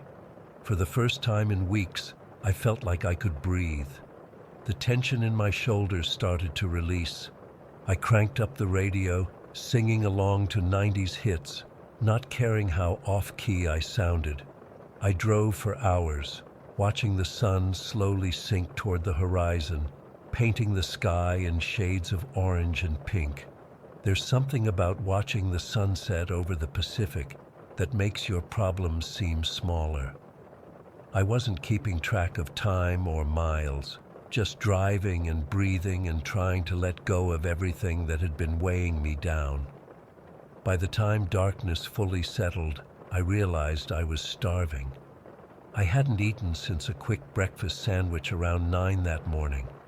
My stomach growled loudly, competing with the radio, and I knew I needed to find somewhere to stop. The highway had become more isolated, fewer cars, fewer signs of civilization. The darkness between towns stretched longer. After about 20 more minutes of driving, I spotted a small cluster of lights up ahead. As I got closer, I could make out a neon sign for Marnie's Diner flickering against the night sky. It looked like one of those old-school roadside places that have been around forever. The parking lot had only 3 other cars, a good sign that it wasn't some tourist trap. I pulled in, parked, and stretched as I got out of the car. My legs were stiff from driving for so long. The air had cooled considerably, and I grabbed my hoodie from the back seat before heading inside. The bell above the door jingled as I entered. The diner was exactly what you'd expect. Red vinyl booths, chrome fixtures, black and white checkered floor. A jukebox in the corner played something soft and oldies. The place smelled like coffee and grilled onions. "Sit anywhere you like, honey," called a waitress from behind the counter. She was older, maybe in her 60s, with hair dyed a shade of red that doesn't exist in nature. Her name tag read Doris. I slid into a booth near the window where I could look out at the highway and the dark ocean beyond. Doris brought over a menu and a glass of water. "Just passing through?" she asked, pulling a pen from behind her ear. "Yeah, just taking a drive to clear my head," I replied. She nodded knowingly. "We get a lot of that around here. Something about this stretch of highway makes people reflective." She poured me a cup of coffee without asking. "Need a minute with the menu?" "What's good?" I asked. "Meatloaf's fresh today. Comes with mashed potatoes and green beans. It's my favorite." "Sold," I said, handing the menu back. I wasn't feeling particularly picky. While Doris went to put in my order, I sipped the coffee and stared out at the dark highway. The coffee was strong and exactly what I needed. The diner was quiet. An elderly couple sat at the counter, and a trucker-looking guy was in a booth at the far end, focused on his phone. When Doris brought my food, she lingered a moment. "You driving much further? Tonight?" I hadn't really planned that far ahead, I admitted. "Maybe find a motel somewhere down the road." She frowned slightly. "Well, if you're continuing south, be careful on that next stretch. Gets real dark and winding for about 30 miles. "Thanks for the warning," I said, digging into the meatloaf, which was surprisingly good. Doris didn't move away. She glanced around the empty diner, then slid into the seat across from me. "Mind some company? It's a slow night." I gestured for her to stay. I hadn't had a real conversation with anyone in days, and something about her reminded me of my aunt, straightforward but kind. "You know, this highway has its stories," she said, her voice dropping slightly. "Been working here 27 years, heard 'em all." "What kind of stories?" I asked between bites. "Well," she leaned in closer. "Most folks around here know about Anna." "Anna?" "Local legend, you could say. Happened about 30 years ago. Young woman, maybe 22, 23. She was driving this highway late one night, heading to her parents' place after breaking up with her boyfriend. It was storming something fierce. Road was slick, visibility poor. I pushed my plate aside, my attention fully on Doris now. Anyway, her car went off the road about 15 miles south of here, right at that sharp bend overlooking Crescent Cove. Car went right over the edge, crashed on the rocks below. They didn't find her for 2 days. I felt a chill that had nothing to do with the diner's air conditioning. That's awful. It was, but that's not why folks still talk about Anna. Doris glanced around again, then continued. About a week after they found her, a man came in here around midnight, white as a sheet. Said he'd picked up a young woman on the highway who'd asked for a ride to this diner. Said she was wearing a white dress, looking all lost. But when he pulled into the parking lot, she was gone, vanished from his car. I raised an eyebrow, not sure what to say. "I know what you're thinking," Doris said with a small smile. "But since then, we've had dozens of reports, always the same. A woman in white on the side of the road, always alone, always asking to come to this diner, and always disappearing before they arrive." "And you think it's this Anna?" I asked, trying not to sound skeptical. "I don't know what to think," Doris replied honestly. "But they say she appears to people who are lost, not just on the road, but in life. People at crossroads, you know? Something about the way she looked at me made me uncomfortable, like she could read exactly why I was driving aimlessly on a Wednesday night." "Anyway," she said, sliding out of the booth, "just an old story. Don't mean to spook you. You want some pie to go with that? Made it fresh this morning." I declined the pie but paid my bill, leaving Doris a generous tip. As I was heading out the door, she called after me. "Drive safe now, and remember, if you see Anna, she's just trying to find her way home." I laughed it off, thanked her for the meal, and headed back to my car. The night had grown colder, and the sky was clear and filled with stars, the kind of visibility you only get far from city lights. I sat in my car for a moment, letting the engine warm up, thinking about Doris's story. Just local folklore, I told myself. Every small town has its ghost stories. I pulled back onto the highway, continuing south. The road was empty, not another car in sight.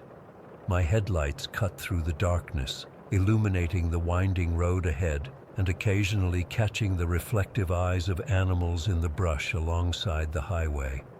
I turned the radio back on, but could only get static this far from any major station, so I switched it off and drove in silence. About 20 minutes later, I approached what must have been the bend Doris mentioned, a sharp curve with a steep drop-off to one side, overlooking what I assumed was Crescent Cove, though I could only make out the faint glimmer of moonlight on water far below. I slowed down, taking the curve carefully, feeling a strange heaviness in the air. As I rounded the bend, my headlights swept across something that made my heart nearly stop. A figure standing at the side of the road, a woman in a flowing white dress, her long dark hair moving slightly in the breeze. She was just standing there, facing the road, one arm extended slightly, like she was preparing to wave down a car. My first instinct was to speed up, to drive past her. After all, who stands on a deserted highway in the middle of the night wearing a white dress? But as I got closer, something made me slow down. She looked so lost, so vulnerable. And despite Doris's story echoing in my head, my rational brain said this was probably just a stranded motorist who needed help. I pulled over about 20 feet ahead of her and sat there for a moment, heart pounding. Through my rearview mirror, I could see her slowly walking toward my car. My hands were sweating on the steering wheel. Part of me wanted to floor it and get out of there, but I couldn't just leave someone stranded on this isolated stretch of road. I lowered my passenger window as she approached. Her face came into view, illuminated by my interior light. She was young, maybe mid-20s, with pale skin and dark eyes that held such sadness it made my chest ache. There was something both present and distant about her gaze, like she was looking at me but also through me. "Do you need help?" I asked, my voice sounding unnaturally loud in the quiet night. She didn't respond immediately, just stood there staring at me with those hollow eyes. Then, in a voice barely above a whisper, she said, "I need to go home." "Where's home?" I asked, fighting the urge to roll up my window and drive away. "The diner," she said. "I need to go to the diner, but I can't leave until I find peace." My blood ran cold. This couldn't be happening. Ghost stories aren't real. I'm a rational person. But there was something about the way she stood there, something about her eyes. "I can take you to the diner," I heard myself say, even as my mind screamed that this was insane. She nodded slowly and moved to the passenger door. I unlocked it, half expecting, half hoping that my hand would pass right through her when she opened the door. But it didn't. The door opened, and she slid into the seat beside me. As soon as she was in the car, the temperature seemed to drop 20 degrees. My breath fogged in front of my face, even though the heater was running. I glanced over at her, taking in her appearance more fully. Her white dress looked dated, like something from decades ago. It was damp around the edges, as if she'd been standing in the rain, though the night was clear, and there was a smell, faint but distinct, of salt water and something else I couldn't identify. I pulled back onto the highway, gripping the steering wheel so tightly my knuckles turned white. Neither of us spoke. I could feel her presence beside me, cold and somehow heavy, like the air around her was denser. "What's your name?" I finally asked, desperate to break the silence. "Anna," she replied softly, still staring straight ahead. My stomach dropped. Of course it was Anna. I thought about Doris's story, how Anna appeared to people who were lost, not just on the road but in life. People at crossroads. "Why me?" I asked, not really expecting an answer. She turned to look at me then, and her eyes seemed to see right through to my soul. "Because you understand," she said simply. "You know what it's like to feel trapped between what was and what could be." We drove in silence after that. I kept glancing over at her, half expecting her to vanish at any moment, but she remained solid, or at least as solid as she could be. The only sound was the hum of the engine and my own ragged breathing.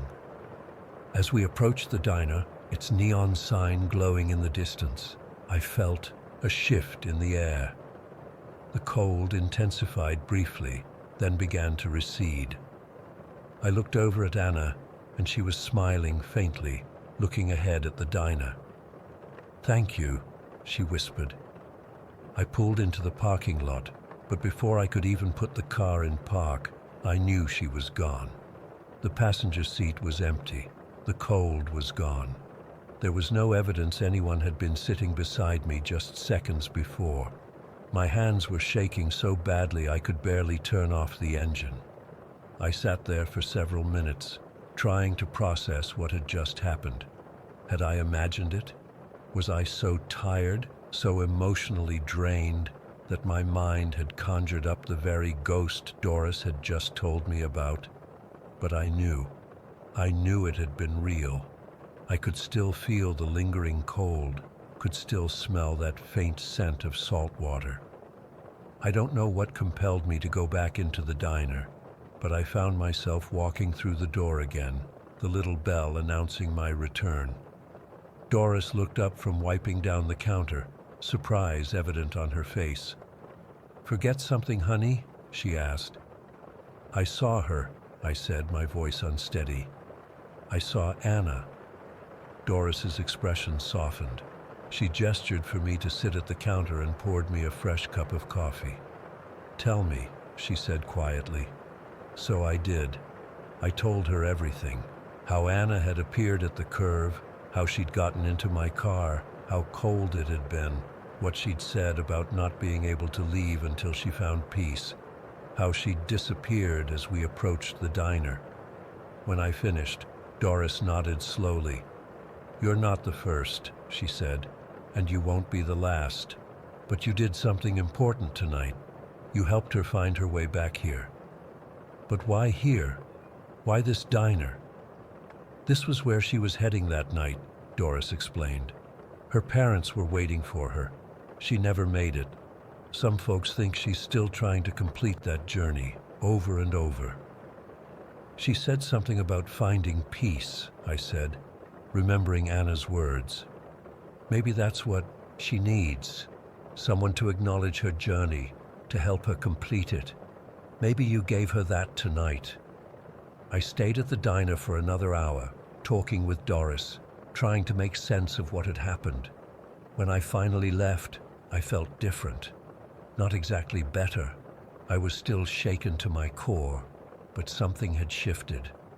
Perspective, maybe. My own problems suddenly seemed less overwhelming compared to the thought of being trapped like Anna, endlessly seeking resolution. I continued my drive south that night, eventually finding a motel where I collapsed into an exhausted sleep. When I woke the next morning, the events of the previous night still felt real, not like a dream or a hallucination. It's been a month now, and I still think about Anna every day, about her sad eyes and her simple request to go home, about how she said I understood what it was like to be trapped between what was and what could be. And you know what? She was right. I was lost when I drove onto that highway, stuck between the life I'd lost and whatever came next.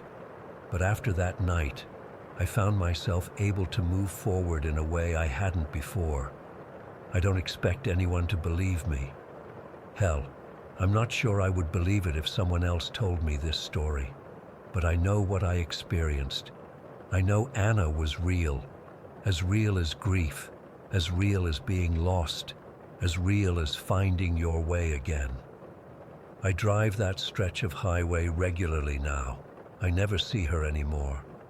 I like to think maybe she finally found her peace, that somehow my acknowledging her journey helped her complete it.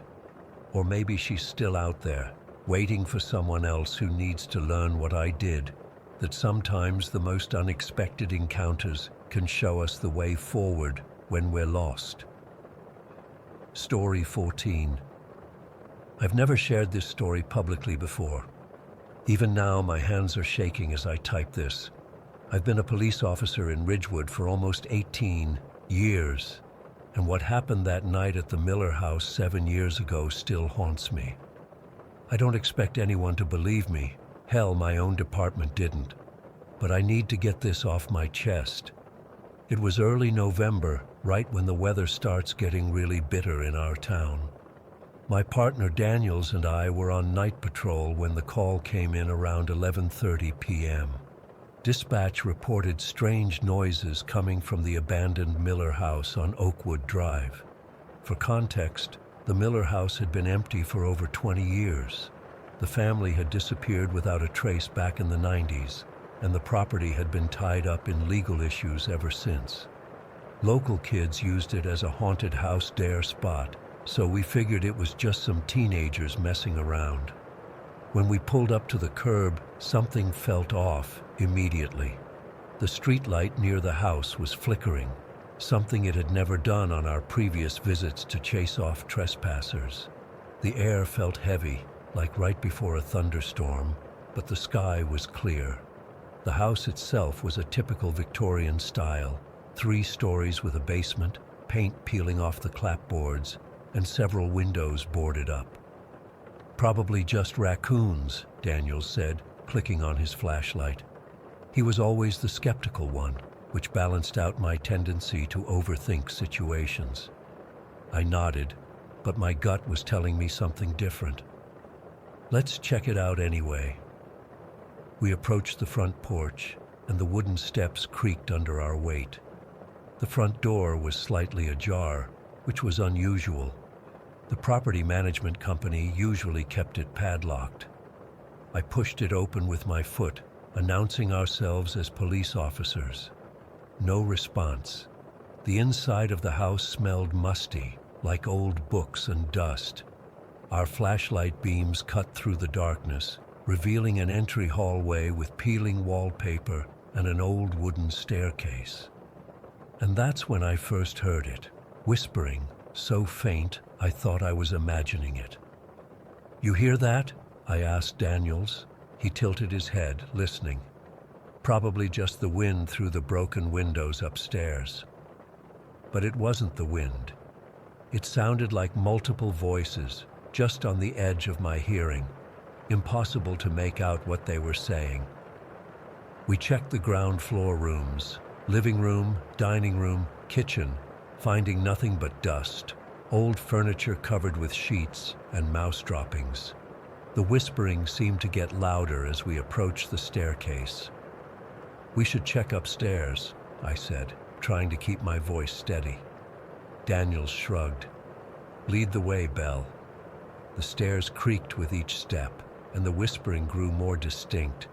It wasn't just random sounds, there were words in there, though I still couldn't make them out.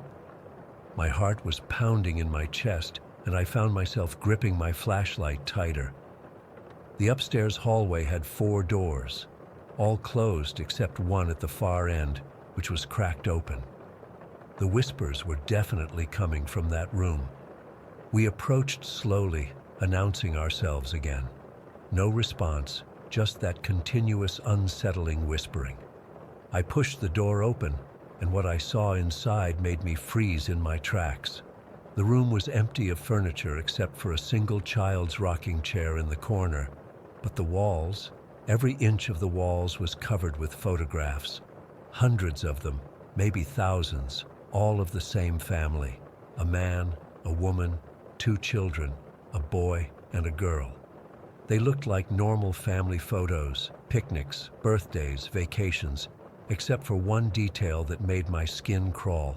In every single photo, their eyes had been scratched out. "What the hell?" Daniels whispered beside me. I stepped into the room, sweeping my flashlight across the photos. This wasn't here last time we checked the place. Someone must have put these up recently. As I moved deeper into the room, the whispering suddenly shifted, becoming clearer. It was a woman's voice, repeating the same phrase over and over. "Please help us. We're still here. Please help us." "You hear that?" I asked Daniels, who had gone pale. He nodded slowly. "We should call this in, get some backup." I reached for my radio, but as I did, I noticed something about the photographs that made my blood run cold. The eyes, the scratched out eyes, they seemed to be following me. Not just one photo, all of them. Every scratched out eye in every photograph was turned in my direction. The whispering grew louder, more urgent. "Please help us. We're still here." Then, without warning, the room was filled with a blinding white light. I shielded my eyes, and when I could see again, the photos were gone. All of them. The walls were bare, showing nothing but faded wallpaper and water stains. "Did you see that?" I gasped, touching the empty wall where seconds ago there had been dozens of photographs. Daniels was breathing hard. "We need to get out of here, now." We backed out of the room and hurried down the hallway to the stairs. But when we reached the bottom and tried the front door, it wouldn't budge. It wasn't locked. The handle turned, but it was like something was holding it shut from the other side. "Back door," Daniels suggested, his voice tight with tension. We moved through the kitchen to the back door, but it was the same story. It wouldn't open. We tried the windows next, but they were either painted shut or wouldn't move. It was as if the house itself was keeping us inside. That's when we heard it, a soft sobbing coming from below us, the basement. "We should call for backup," Daniel said, pulling out his radio. But all we got was static. Our phones showed no signal either. The sobbing continued, a woman's voice, broken and desperate. Despite every instinct telling me to find another way out, I couldn't ignore it. Someone might be down there, actually needing help. "We need to check it out," I said. Daniels looked at me like I was insane. "Are you serious? After what just happened upstairs? What if someone's hurt down there? We can't just leave." After a moment of hesitation, he nodded reluctantly. "Fine, but we stay together."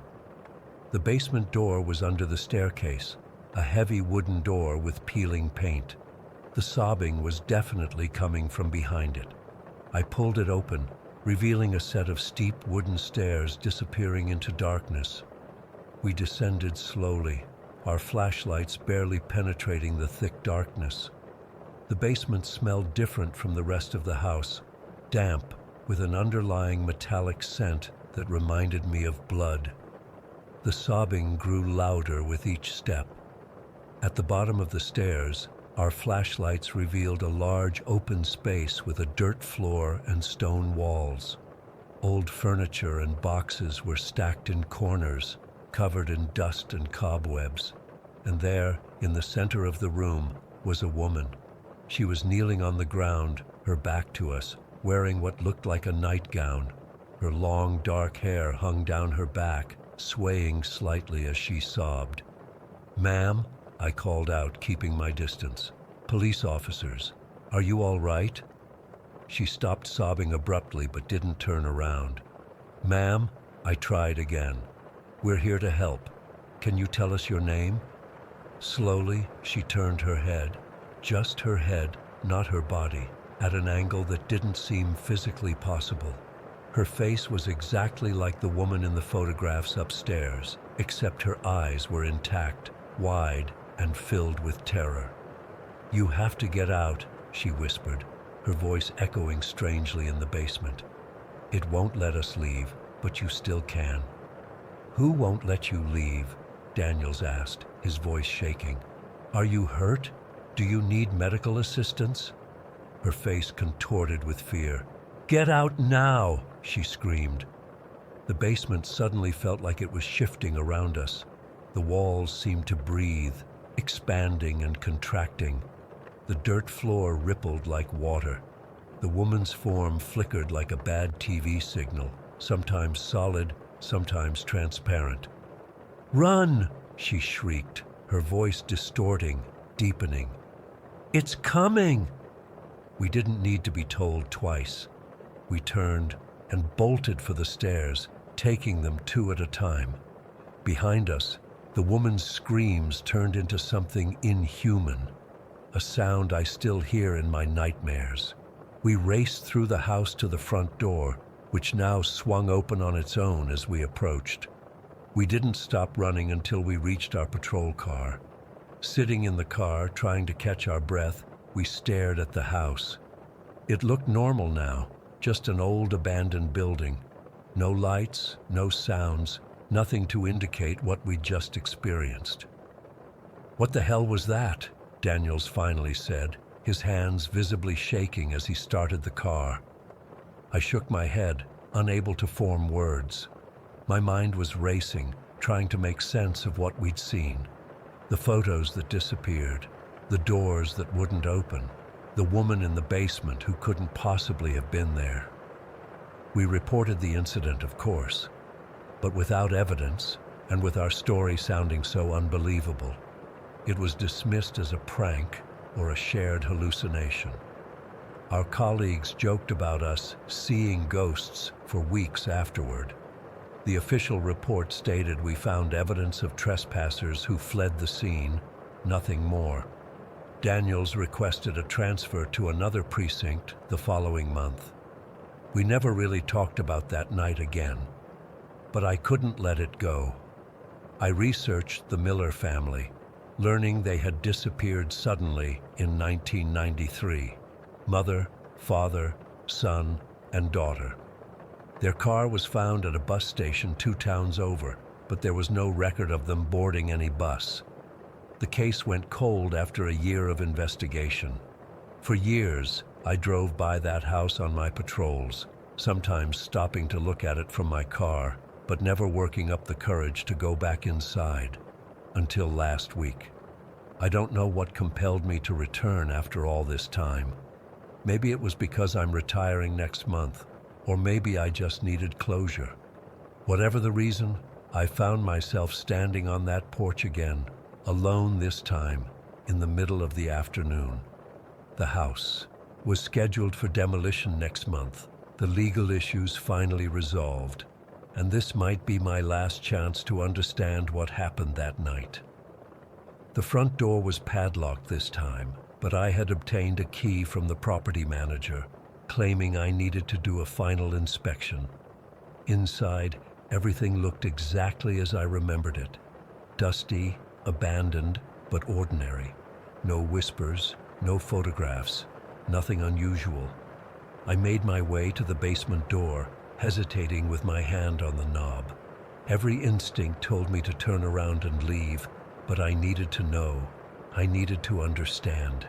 The basement was empty, the dirt floor undisturbed, cobwebs stretching across the corners. No sign anyone had been down here in years. I stood in the center of the room, where we had seen the woman, and waited, not sure what I expected. After several minutes of silence, I turned to leave, feeling both relieved and disappointed. And that's when I heard it, a soft whisper right next to my ear. "Thank you." The voice was the same as the woman from that night, but different somehow, peaceful, relieved. A cool breeze brushed past me, though there were no windows in the basement, and for just a moment, I caught a glimpse of her in my peripheral vision, the woman from the photographs, smiling, her eyes clear and bright. Then she was gone. I left the house quickly after that, not out of fear this time, but with a strange sense of completion. I don't know what happened to the Miller family or what we experienced that night 7 years ago, but I believe that somehow, by witnessing whatever was happening in that house, we helped set something free. The house will be gone soon, torn down to make way for new construction, but I don't think whatever was there is there anymore. At least, I hope not. I still drive by sometimes, and the house stands quiet now. No more whispers, no more strange lights. Just an old, empty building waiting for its final day. And if I sometimes think I see a family of 4 standing in the upstairs window, watching me with sad but peaceful eyes, well, maybe that's just my imagination. Story 15. I still don't sleep well most nights. It's been 8 months since that night at Callaway Farm, and I can't shake the feeling that something is watching me through my bedroom window. My therapist says it's PTSD, but she doesn't know what Tom and I saw out there. She wouldn't believe me if I told her. Hell, I barely believe it myself, and I was there. I'm Officer Jason Miller with the Riverdale PD in Missouri. Well, I still am for now. I've been thinking about following Tom's lead and turning in my badge.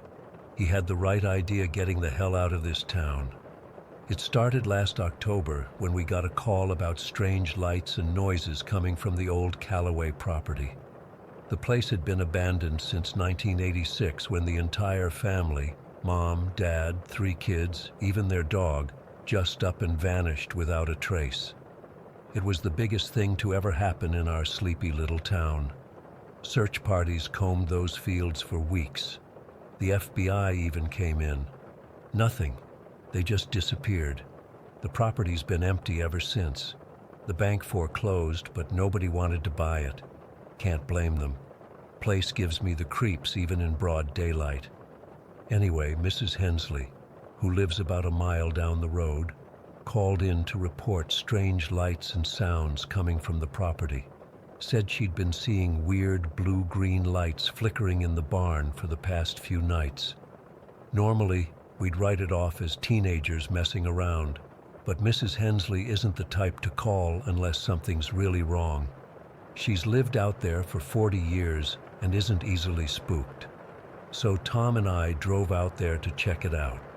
Tom Rodriguez had been my partner for about 3 years at that point. Good cop, family man with 2 little girls, always level-headed, which is why what happened later hit me so hard. It was around 11 at night when we pulled up to the farm. The moon was almost full, casting this eerie glow over the overgrown fields. The farmhouse was falling apart, roof caving in, windows broken, vines growing up the sides, but the barn was still pretty intact. That's where Mrs. Hensley said she saw the lights. Probably just some kids getting high, Tom said as we got out of the cruiser. I remember the crunch of gravel under our boots, how unnaturally quiet it was. No crickets, no owls, not even the rustle of wind through the tall grass. Just dead silence. We approached the barn with flashlights drawn. The huge double doors were partially open, one hanging off its hinges. I called out, "Riverdale Police, anyone in there?" No response. Tom pushed the door open wider, and it made this awful creaking sound that seemed to echo forever. The inside of the barn was pitch black except for, and this is where it gets weird, this pulsing blue-green light coming from somewhere in the back. It wasn't steady like a flashlight or a lantern. It flickered and throbbed, almost like it was breathing. "What the hell is that?" Tom whispered. I didn't answer because I had no clue. As we moved toward it, our flashlight beams cutting through the darkness, the light suddenly went out. Just vanished. We both froze. The hair on the back of my neck stood up. Something felt very wrong. That's when we noticed the footprints in the dust. Barefoot, small, like a child's, but off somehow. The toes were too long, splayed out in a way that human feet don't bend. They led from the back of the barn up to the hayloft. "We should call for backup," I said, but Tom was already moving toward the ladder. I followed him because that's what partners do, but every instinct was screaming at me to get the hell out of there. The ladder creaked under our weight as we climbed up to the hayloft. The footprints continued across the wooden floor, stopping at what looked like a solid wall. Tom shined his light on it, revealing a small square door, like a trapdoor, that I swear wasn't there when we first looked. "This doesn't make sense," Tom said. "The barn doesn't have a basement." According to the county records, he was right. The Callaway barn was a simple structure, no basement, no hidden rooms. Yet here was this door, about 3 feet square, with a rusty iron handle. Tom reached for it, and I grabbed his arm. "Wait," I said. "Something's not right here." He looked at me, and in the beam of my flashlight, I could see he was scared too. But he was also a cop, and we don't back down just because we're scared. "We have to check it out, Jason," he said. "What if someone's down there? What if it's connected to what happened to the Callaways?" So he pulled on the handle, and the door creaked open, revealing a narrow stone staircase descending into absolute darkness. The smell that wafted up nearly made me vomit, like rotting meat mixed with something chemical, something that shouldn't exist in nature. We both covered our noses with our shirt collars and started down the stairs, weapons drawn now. The stairs seemed to go down much farther than should have been possible. We must have descended at least 30 feet, which made no sense for a barn built on flat farmland. At the bottom was a large circular chamber carved out of the earth. Our flashlights revealed walls of packed dirt and stone, covered in symbols I'd never seen before. They weren't any language I recognized, just twisted, jagged shapes that hurt my eyes to look at directly. And they were carved deep into the stone, with what looked like dried blood filling the grooves. In the center of the room was a large circular symbol, and in the very middle of that lay something. At first, I thought it was a person, curled up in the fetal position. But as we got closer, I realized it wasn't human. Not exactly. It had a humanoid shape, 2 arms, 2 legs, a head. But everything was wrong. The limbs were too long, bent at impossible angles. The skin was a pale grayish white, like something that had never seen the sun. And its face, God, its face. It didn't have one, just smooth skin where features should be, except for a mouth. A huge, gaping mouth that took up most of the lower half of the head. It wasn't moving, but somehow I knew it wasn't dead. It looked like it was sleeping or waiting. Tom whispered, "What the fuck is that thing?" His voice shook in a way I'd never heard before. I couldn't answer. I was too busy staring at the wall directly behind the creature, where a single word was carved larger than all the other symbols: escape. That's when the thing on the floor twitched. Just a small movement, like someone stirring in their sleep. But it was enough to send us both stumbling backward. And then I noticed something that turned my blood to ice. The shadows in the corners of the room were moving, shifting, taking shape. As I watched in horror, I realized they weren't shadows at all. They were more of those things, dozens of them, standing perfectly still in the darkness, their featureless faces turned toward us. Tom saw them too. "Run," he said, just that one word, barely audible. We bolted for the stairs, and behind us, I heard a sound I'll never forget, a high-pitched keening noise, like metal scraping against metal, but with something almost like words buried in it. It wasn't one voice, but many, all speaking in unison. We practically climbed over each other getting up those stairs. I don't remember much about the trip back up except the feeling that something was right behind us, reaching for our ankles. We burst through the trap door, slammed it shut, and ran for the ladder. That's when the blue-green light returned, pulsing through every crack in the barn walls. It was so bright now it hurt to look at, and it seemed to be coming from everywhere at once. We didn't stop running until we reached our cruiser. Tom was fumbling with the keys, hands shaking so bad he could barely get them in the ignition.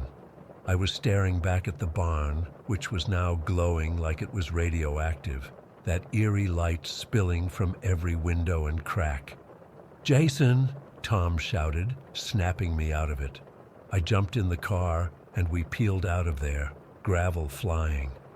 About a quarter mile down the road, I made him stop the car. I had to look back. I don't know why. Some stupid part of me needed to see if what we'd experienced was real. But when I looked back, the barn was gone. The farmhouse was gone. The whole Callaway property was just an empty field, like it had never existed at all. Tom saw it too. We sat there in silence for a long time, neither of us willing to put into words what we'd just witnessed. We drove back to the station in silence, filed a report saying we'd checked out the property and found nothing unusual. What else could we do? Tell the truth and get ourselves committed or fired? The next day, Tom put in for a transfer.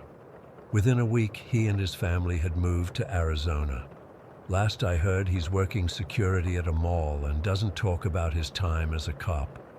I stayed, though sometimes I wish I hadn't.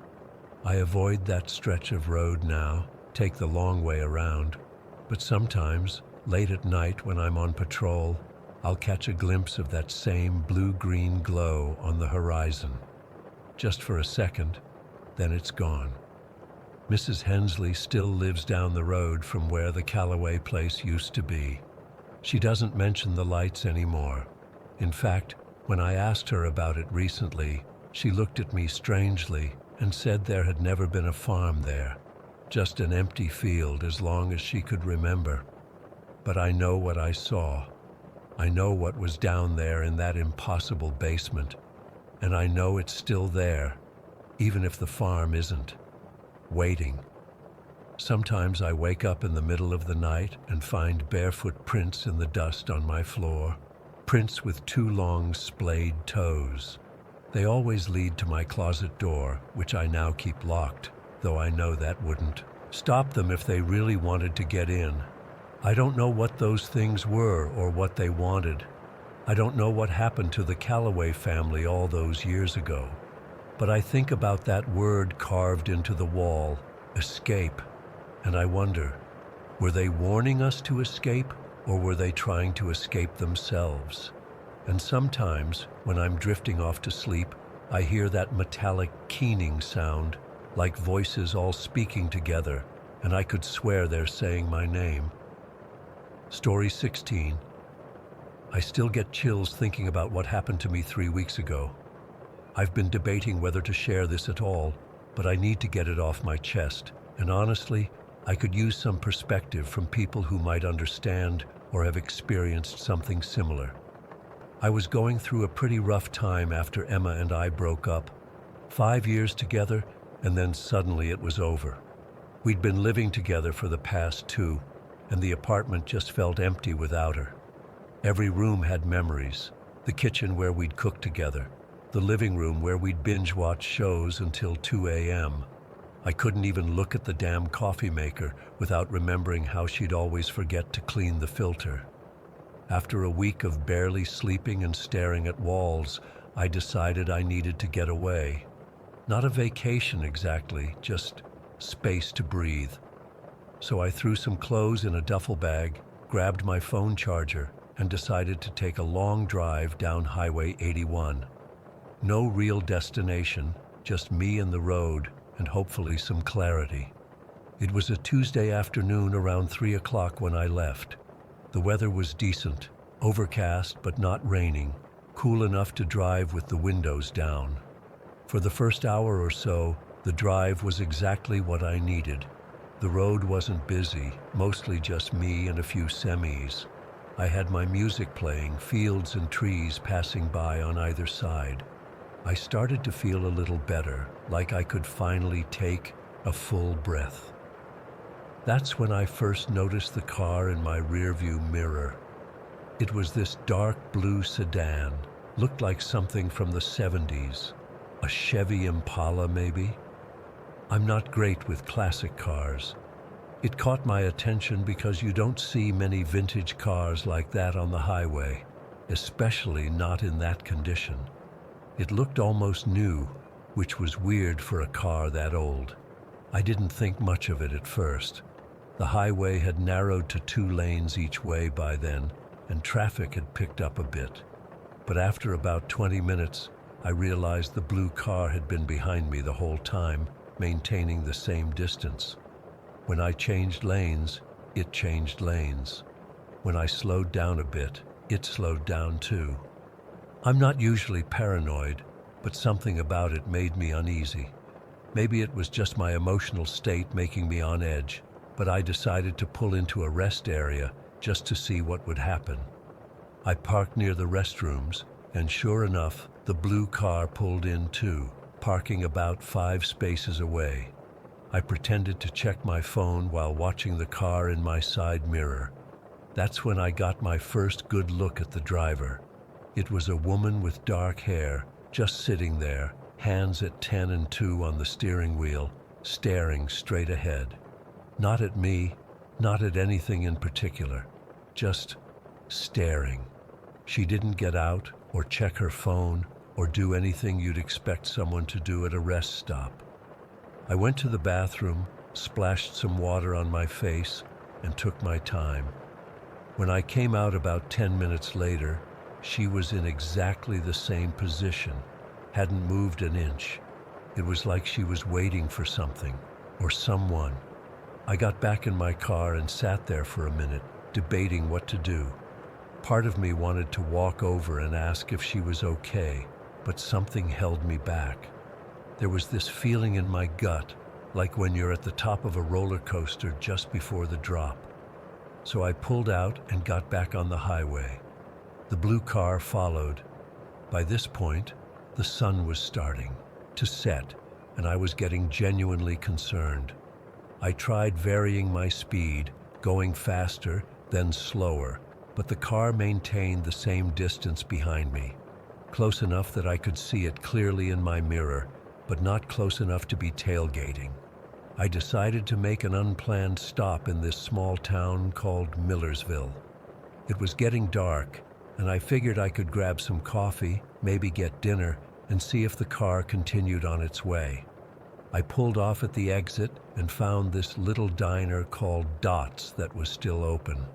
The place was nearly empty, just a couple of locals at the counter and an older man reading a newspaper in a booth. I took a seat by the window where I could see my car and ordered coffee from a waitress named Gina.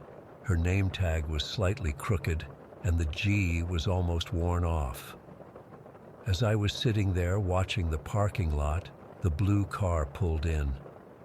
The woman parked directly across from the diner entrance under a flickering streetlight. She still didn't get out. "You okay, hun? You look like you've seen a ghost," Gina said as she refilled my coffee. Her voice made me jump. "I think someone's following me," I said, nodding toward the window. "That blue car, been behind me for the past 100 miles or so." Gina leaned over slightly to look out the window, then straightened up with this weird expression on her face. It wasn't alarm exactly, more like recognition. "Dark blue Chevy? Looks like it's from the 70s? My stomach dropped. "Yeah, you know it?" She hesitated, glancing around as if making sure no one was listening, then slid into the seat across from me. "How long have you been driving down 81? "Just today, couple of hours." She nodded slowly. "Listen, I don't want to freak you out more than you already are, but there's a story around here about a woman in a blue car." I felt goosebumps rise on my arms. What kind of story? Back in 1978, there was this young couple. Local girl named Marie Dawson and her boyfriend Tom. Story goes they had a fight one night, big one. Tom took off driving, and Marie went after him in her blue Chevy. There was an accident about 10 miles north of here. Bad one. She didn't make it. I stared at her, waiting for the punchline, but she just looked at me with these serious eyes. Since then, people driving alone on Highway 81 sometimes report being followed by a woman in a blue car, especially men around Tom's age. She paused. You kind of look like him, actually, from the old pictures I've seen. You're saying I'm being followed by a ghost? I tried to laugh, but it came out all wrong. I'm just telling you what people say, she said, sliding back out of the booth. Most folks who see her just keep driving till they're out of the county. She doesn't follow past the county line.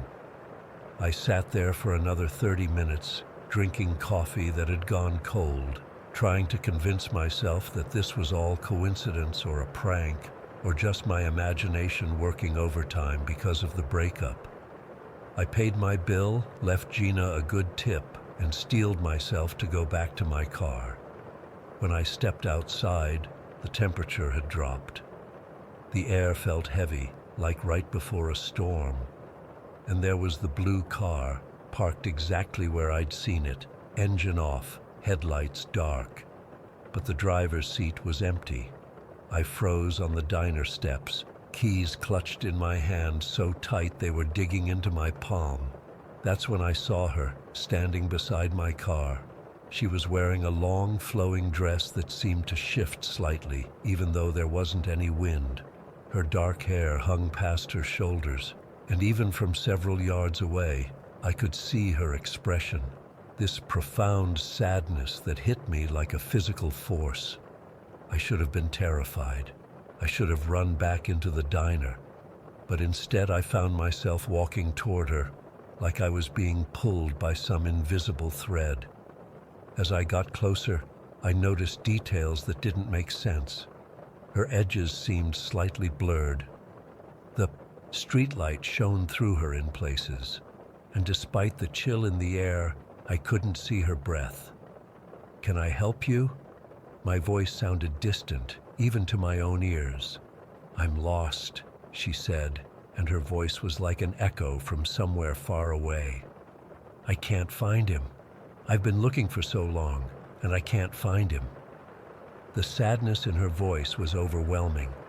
I felt an urge to comfort her, to help her, despite every rational part of my brain screaming that this wasn't real, couldn't be real.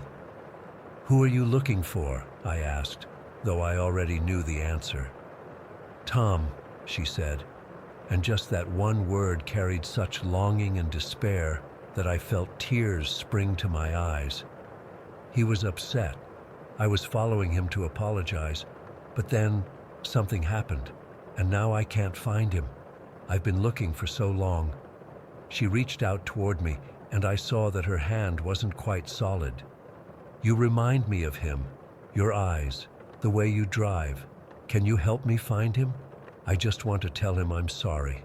I just want to see him one more time." I stood there, paralyzed, not by fear exactly, but by the weight of her grief. It was like standing at the edge of an endless ocean of sorrow. "I'm not Tom," I managed to say. "I can't help you find him." Her face changed then, not angry but desperate, lost. "Everyone says that. No one will help me. I'm so tired of looking, so tired of being alone on this road." Something in her voice shifted, becoming hollow, like wind through an empty house. And suddenly I understood. This wasn't just a lost soul. This was something that had been searching for decades, trapped in a loop of longing and despair, something that might never find what it was looking for. That's when the fear finally hit me. I backed away, stumbling slightly. "I'm sorry," I said. "I can't help you." I turned and ran back toward the diner, not looking back until I was inside with the door closed behind me.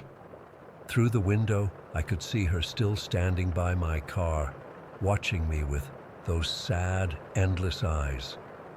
Gina took one look at my face and poured me another cup of coffee. "You saw her," she said. It wasn't a question. I nodded, my hands shaking so badly I could barely hold the mug. "What happens now?" "She'll move on. find someone else to ask for help. That's how it goes. I stayed in the diner until closing time. Gina offered to call her son to escort me to my car, but I declined. I needed to do this on my own. When I finally went back outside, the blue car was still there, but Marie was gone. I got in my car, locked the doors, and sat there for a few minutes, gathering my courage before starting the engine. As I pulled out of the parking lot, I checked my rearview mirror one last time, and there she was, standing under the streetlight, watching me drive away, not following, just watching, with that same expression of bottomless sorrow. I drove straight through the night, not stopping until I was 3 counties away. I haven't been back on Highway 81 since then, but sometimes, when I'm driving alone at night, I catch myself checking the rearview mirror more often than I need to. And sometimes, just for a second, I think I see a pair of headlights that look like they belong to a vintage blue Chevy. I don't know if Marie was real or if I hallucinated the whole thing because of stress and exhaustion, but I do know that I felt her grief, her longing, her eternal search for something she'll never find. And sometimes I wonder, if I had stayed, if I had tried to help her, could I have made a difference? Or would I have just become another traveler she follows, another disappointment in her endless journey? I still don't have answers, and I'm still checking my mirrors. Story 17. I'm still trying to make sense of what happened last Tuesday. Sorry if this post is all over the place. I haven't slept properly since, and I keep jumping at every little noise in my house. I need to tell someone about this because I'm going crazy keeping it to myself. I work as a software engineer at a tech startup downtown, and last Tuesday was absolutely brutal. We had a major release scheduled for Friday, and nothing was working right. I was debugging code until almost 9 in the evening before my team lead finally told me to go home and get some rest. I was completely drained, the kind of tired where your eyes burn and your brain feels like mush. When I pulled into my driveway at Oakwood Estates, all I wanted was a microwave dinner and maybe a beer before passing out. I've lived in this house for about 3 years now. It's nothing special, just a typical suburban 3-bedroom that I got for a decent price after the previous owners relocated for work. I've always felt comfortable here, safe. That changed the moment I walked through the front door. Something felt off. You know that feeling when you walk into your place and somehow know someone's been there? That's what hit me. I stood in the entryway for a minute, trying to figure out what was wrong. Then I noticed it. The basement door was cracked open about an inch. Now, I hardly ever go down there. It's unfinished, just concrete floors and walls with exposed pipes and a couple of storage boxes.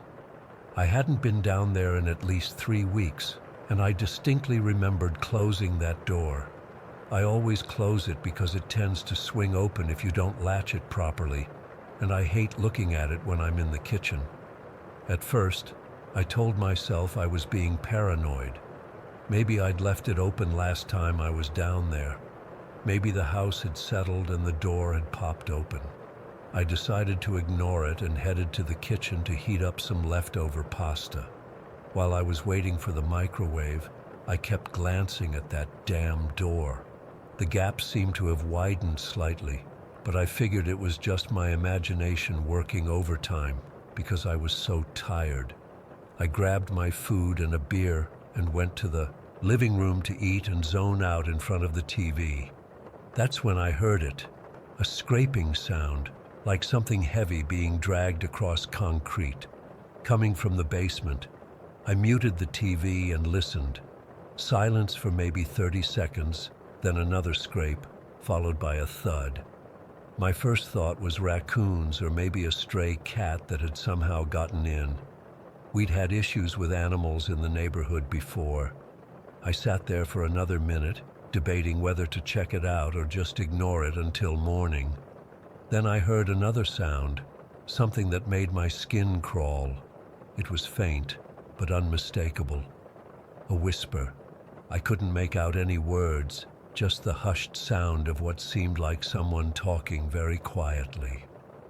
My heart started racing. I live alone. There shouldn't be anyone in my house, let alone my basement. I grabbed my phone and the heaviest thing within reach, a metal flashlight I keep by the couch. Part of me wanted to just call the police, but what would I say? I heard a whisper in my basement. They'd think I was crazy or wasting their time. So I did what every idiot in a horror movie does. I decided to check it out myself. Standing at the top of the basement stairs, I flipped the light switch. The single bulb at the bottom of the stairs flickered to life, casting long shadows across the concrete floor. The stairs were old and wooden, creaking loudly with each step I took. I called out, "Hello, is someone down here?" feeling absolutely ridiculous as my voice echoed off the bare walls. No response. When I reached the bottom, I paused to listen again. Nothing. The basement looked exactly as it always did. A few cardboard boxes stacked against one wall, my old bike leaning against another, the water heater humming in the corner. The air was cool and damp, with that typical basement smell of concrete and slight mustiness. I walked slowly around the space, checking behind the boxes and in the small alcove where the furnace sat. Nothing seemed out of place or disturbed. I was starting to think I'd imagined the whole thing when I heard it again. A whisper, so faint I almost missed it. "Help me." I froze. The sound came from the far corner of the basement, where an old wooden cabinet stood against the wall. It was a heavy antique thing left behind by the previous owners that I'd never bothered to move. The whisper seemed to be coming from behind it. "Hello?" I called again, my voice shakier this time. "Is someone there? Do you need help?" Silence. I approached the cabinet slowly, my flashlight beam dancing across its dark surface. The rational part of my brain was telling me to get the hell out of there and call the police, but something kept me moving forward. Fear mixed with a strange, compelling curiosity I couldn't explain. I reached out and placed my hands on the side of the cabinet. It was heavier than it looked, but I managed to pull it away from the wall, the bottom scraping against the concrete floor, the same scraping sound I'd heard earlier. What I saw made no sense. The wall behind the cabinet looked different from the rest of the basement. While most of the walls were poured concrete, this section appeared to be solid stone blocks. But that wasn't what made my blood run cold. There was a thin line running vertically down the center of the wall, a seam that shouldn't have been there. As I stared at it, trying to understand what I was seeing, the seam widened slightly. A soft click echoed through the basement, and the section of wall moved inward about an inch. I stumbled backward, nearly falling over my own feet. This wasn't possible. My house was built in the 1980s. There shouldn't be a hidden stone doorway in my basement. It didn't make any architectural sense. Beyond this wall should be my neighbor's property line. "Help me." The whisper came again, louder this time, clearly coming from beyond the opening. Every instinct told me to run, to get out of the house and never come back. But something else was happening to me. A strange compulsion I couldn't fight. It was like being in a dream where you know you shouldn't open the door, but your hand reaches for the knob anyway. I approached the opening and pushed against the stone. It swung inward smoothly, revealing a narrow passageway that stretched into darkness. The air that rushed out was stale and cold, carrying a smell I can only describe as ancient, like disturbing something that hadn't been exposed to fresh air in decades. I turned on my phone's flashlight and pointed it down the passage. The walls were rough-hewn stone, the floor packed dirt, It sloped gently downward, curving slightly to the right so I couldn't see where it led. "Hello?" I called out, my voice echoing down the corridor. "Is someone down here? Do you need help?" No response this time, just a heavy silence that seemed to press against my eardrums. I should have turned back. I should have sealed up that doorway and called someone. The police, a priest, a demolition crew, anyone. Instead, I stepped through the opening and into the passage. The temperature dropped immediately. It was at least 10 degrees colder in the tunnel, and I could see my breath forming small clouds in front of me. The passage was narrow. I could touch both walls by extending my arms, and the ceiling was low enough that I had to duck slightly in some places. I walked slowly, one hand against the wall for balance, the other holding my phone out in front of me. The beam of light barely penetrated the darkness ahead. After about 20 paces, the passage widened into a small, roughly circular chamber. What I saw there will haunt me for the rest of my life. The room was about 15 feet across, its walls covered in strange symbols carved directly into the stone. They weren't any language I recognized, just bizarre, angular patterns that hurt my eyes if I looked at them too long. In the center of the room sat a wooden chair, and on that chair, I can barely bring myself to describe it. It looked human, or had once been human. A man, I think, though it was hard to tell. His skin was gray and stretched tight over his bones like shrink wrap, with blue veins visible beneath the surface. His eyes were sunken deep into his skull, completely black, with no whites or pupils I could see. His mouth was frozen in what appeared to be a silent scream, lips pulled back to reveal yellowed teeth. And he was looking right at me. I stood paralyzed in the doorway, unable to move or speak. The figure didn't move either, just stared with those horrible black eyes. Then his mouth closed, reformed, and opened again. "Help me," he said, in a voice that sounded like dry leaves scraping against pavement. "I've been waiting for you." I backed away, shaking my head. "Who are you? What is this place?" The figure tried to stand, but seemed unable to move from the chair, as if invisible restraints held him there. "They left me here," he whispered, "to guard it. But I'm so tired, so hungry. You can take my place now." "Take your place?"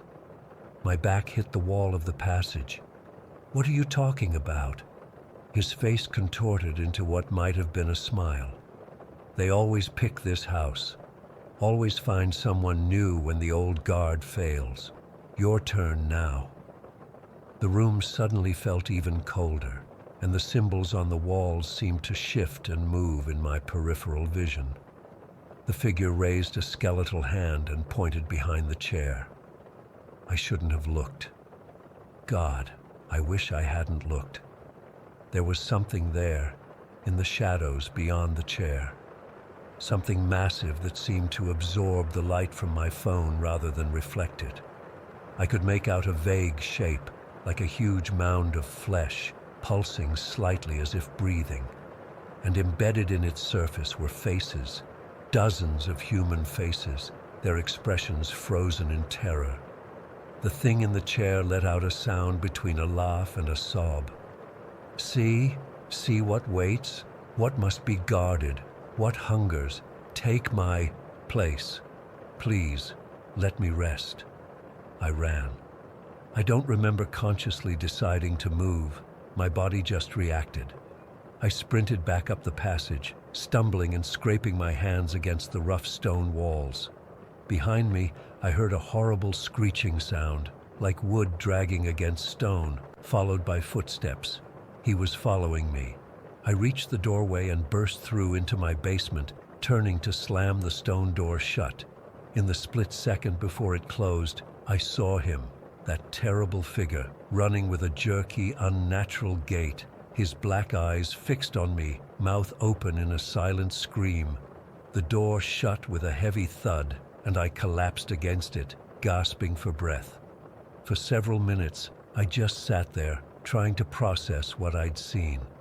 Then I heard scratching from the other side of the door, fingernails or something worse, dragging across the stone. I spent the night in my car. The next morning, I called in sick to work and contacted a construction company. I told them I wanted the basement door sealed up, completely bricked over and plastered. They thought it was strange, but I paid them double their usual rate to do it that same day and not ask questions. It's been 5 days. The basement entrance is gone now, just a smooth wall where the door used to be. I've tried to convince myself that what I saw was some kind of hallucination brought on by stress and exhaustion. Maybe there was a gas leak in the basement that caused me to hallucinate. Maybe I fell asleep on the couch and dreamed the whole thing. But every night, in the dead silence between 3 and 4 in the morning, I hear it. Footsteps moving across the floor beneath me. Sometimes there's scratching at the sealed door, and twice now I've woken up to find those strange symbols drawn in the condensation on my bathroom mirror. I'm putting my house up for sale tomorrow. I don't care if I take a loss. I need to get out of here before whatever's down there finds another way out, or before I find myself taking his place in that chair. Story 18. I've been driving trucks for almost 14 years now, and I've seen some weird stuff on the road. Lot lizards, drunk drivers going the wrong way, even a couple of high-speed chases. But what happened to me last November on I-40 still keeps me up at night. I've never told anyone the full story until now because, honestly, I was afraid people would think I was crazy or making it up. But I need to get this off my chest. I was hauling a load of electronics from Sacramento to Dallas. Good pay, tight schedule. I'd been driving about 11 hours that day and was planning to pull over at the next truck stop to get some sleep, but I was making good time and figured I could push a bit further. It was around 1:30 in the morning when I hit this stretch of highway in New Mexico. No other cars around, pitch black except for my headlights. I had the radio on, some late-night talk show to keep me company, when this fog rolled in out of nowhere. And I mean nowhere. 1 minute clear skies, the next I could barely see 20 feet ahead of me. The radio started acting up too. First static, then it just died completely. I tried changing stations but got nothing but white noise. So there I was, alone in the silence with this damn fog making me slow down to about 40 miles per hour. That's when I saw her, just standing there on the shoulder of the road. A woman with long dark hair, completely soaked like she'd been standing in the rain for hours. Except it wasn't raining. She was wearing this thin white dress that was plastered to her body. No jacket, no bag, nothing. Just standing there with her thumb out. Now, I don't usually pick up hitchhikers. Company policy forbids it, plus it's just not safe these days. But something about her, I don't know. It was freezing outside, and she looked desperate. Before I knew what I was doing, I was pulling over. I leaned across and opened the passenger door. "You okay, miss? Need a ride somewhere?" She climbed in without saying anything at first, just sat there dripping water all over my seat. Up close she looked young, maybe mid-20s. Pretty, but in a sad way. Her skin was so pale it almost looked blue in the dashboard lights. "Thank you," she finally said, her voice barely above a whisper. "I'm Sarah." "Malcolm," I replied. "Where you headed, Sarah?" "Just down the road," she said vaguely. "I need to get home." I noticed she wasn't shivering, despite being soaking wet in that thin dress. That should have been my first clue something was off, but I was tired and just focused on getting back on the road. "You got family waiting for you?" I asked, trying to make conversation as I merged back onto the highway. The fog was still thick as soup. "Not anymore," she said. We drove in silence for a few miles. I kept glancing over at her, and that's when I started noticing things, like how the water from her clothes wasn't pooling on my seat like it should have been, or how sometimes, when I looked at her from the corner of my eye, she seemed almost see-through. I thought I was just tired, hallucinating from exhaustion. I'd been pushing myself too hard lately, trying to make extra runs for Christmas money. I turned the heater up full blast. "You must be freezing," I said. "Get yourself warmed up." Sarah didn't respond. She was staring straight ahead at the road, her expression blank. "How'd you end up out here anyway?" I asked. "Car trouble?" She turned to look at me then, and I swear my blood ran cold. Her eyes, they were empty, not cruel or mean, just vacant, like there was nothing behind them. "I was driving home," she said slowly. "There was a storm. The roads were slick. I took the curve too fast." As she spoke, I noticed the temperature in the cab dropping rapidly. The heater was blasting, but I could suddenly see my breath fogging in front of me. The windshield started to frost over from the inside. "What the hell?" I muttered, reaching to wipe the condensation away. The dashboard lights flickered, and the engine made a choking sound. "I didn't make it," Sarah whispered. I looked over at her, confused. "Didn't make what?" "Home. I didn't make it home, Malcolm." That's when I realized I could see the passenger door through her body. She was fading in front of me, becoming more and more transparent, but somehow still there, still solid enough that when she reached out and touched my arm, I felt it, cold as ice, burning through my sleeve. The truck's electronics went haywire. The headlights dimmed, brightened, then dimmed again. The engine sputtered like it was about to die. My phone, which had been charging in the cup holder, suddenly died, even though it had been at 80%. "Jesus Christ," I gasped. "What are you?" "I'm just trying to get home," she said, her voice now sounding like it was coming from everywhere and nowhere at once. "I've been trying for so long." The fog outside seemed to press against the windows, like it was trying to get in. I could barely see the road anymore. My knuckles were white on the steering wheel. "Where's home?" I asked, my voice shaking. "I'll take you there. Just stop whatever you're doing to my truck." Sarah looked at me sadly. "You can't take me there. No one can. I've been trying for 3 years. 3 years. Something clicked in my brain. About 3 years ago, I remembered hearing about a fatal accident on this stretch of highway. Young woman drove off the road during a storm, wasn't found until the next morning. I'd seen the crosses and flowers by the roadside many times, but never paid much attention. "You're dead," I said. It wasn't a question. She nodded slowly. "I'm sorry. I don't mean to frighten you. I just get so lonely out here." The truck was now barely crawling along. The engine made a horrible grinding noise, and the temperature had dropped so low that ice crystals were forming on the inside of the windshield. I couldn't feel my fingers anymore. "Why me?" I asked. "Why my truck?" "You saw me," she said simply. "Most people don't see me anymore. They drive right through me. But you saw me, Malcolm. You stopped." The road ahead curved sharply, and I realized with horror that we were approaching the same curve where she must have died. The fog parted just enough for me to see the guardrail, bent and repaired where a car had smashed through it years ago. "I don't want to go over again," Sarah whispered, fear creeping into her voice for the first time. "I don't want to feel it again."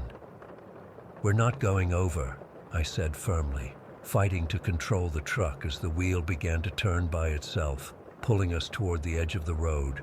"Sarah, stop it." "I can't help it," she cried, her form flickering like a bad television signal. It always happens this way, over and over and over. I fought the wheel with everything I had, but it was like wrestling with a ghost, which I guess I literally was. The truck picked up speed despite my foot being jammed on the brake. The guardrail was coming up fast. "Sarah," I shouted, "I don't want to die here." Something in my voice must have reached her because suddenly she looked at me, really looked at me, with something like awareness in those empty eyes. "Neither did I," she whispered. Then she was gone, just gone. The pressure on the wheel released, the engine roared back to life, and the temperature in the cab began to rise. I slammed on the brakes and skidded to a stop just feet from the guardrail.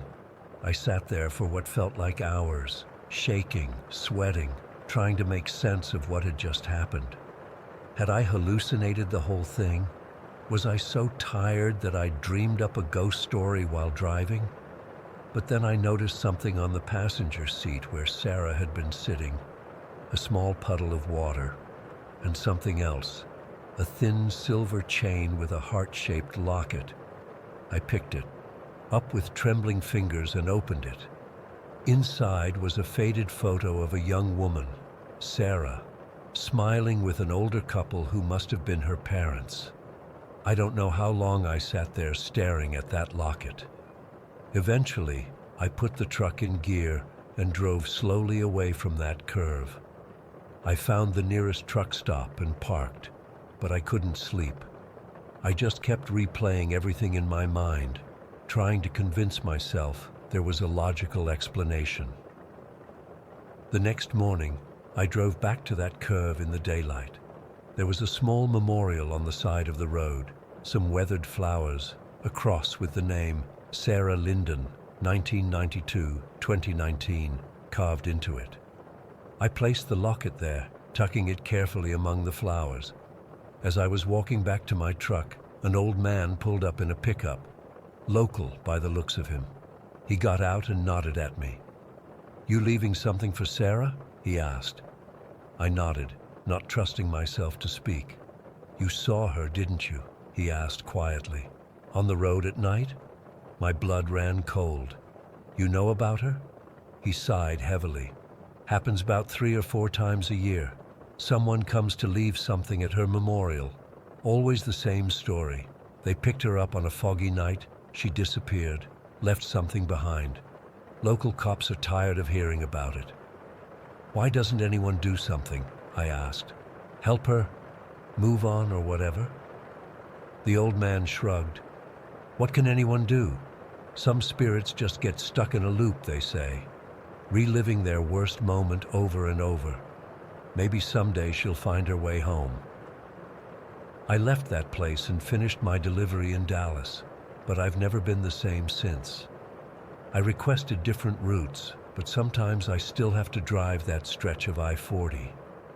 When I do, I always slow down at that curve, and I never, ever drive it at night. And when the fog rolls in, no matter where I am, I keep my eyes straight ahead on the road. Because I know now that some people you see on the roadside aren't looking for a ride to their destination. They're already there,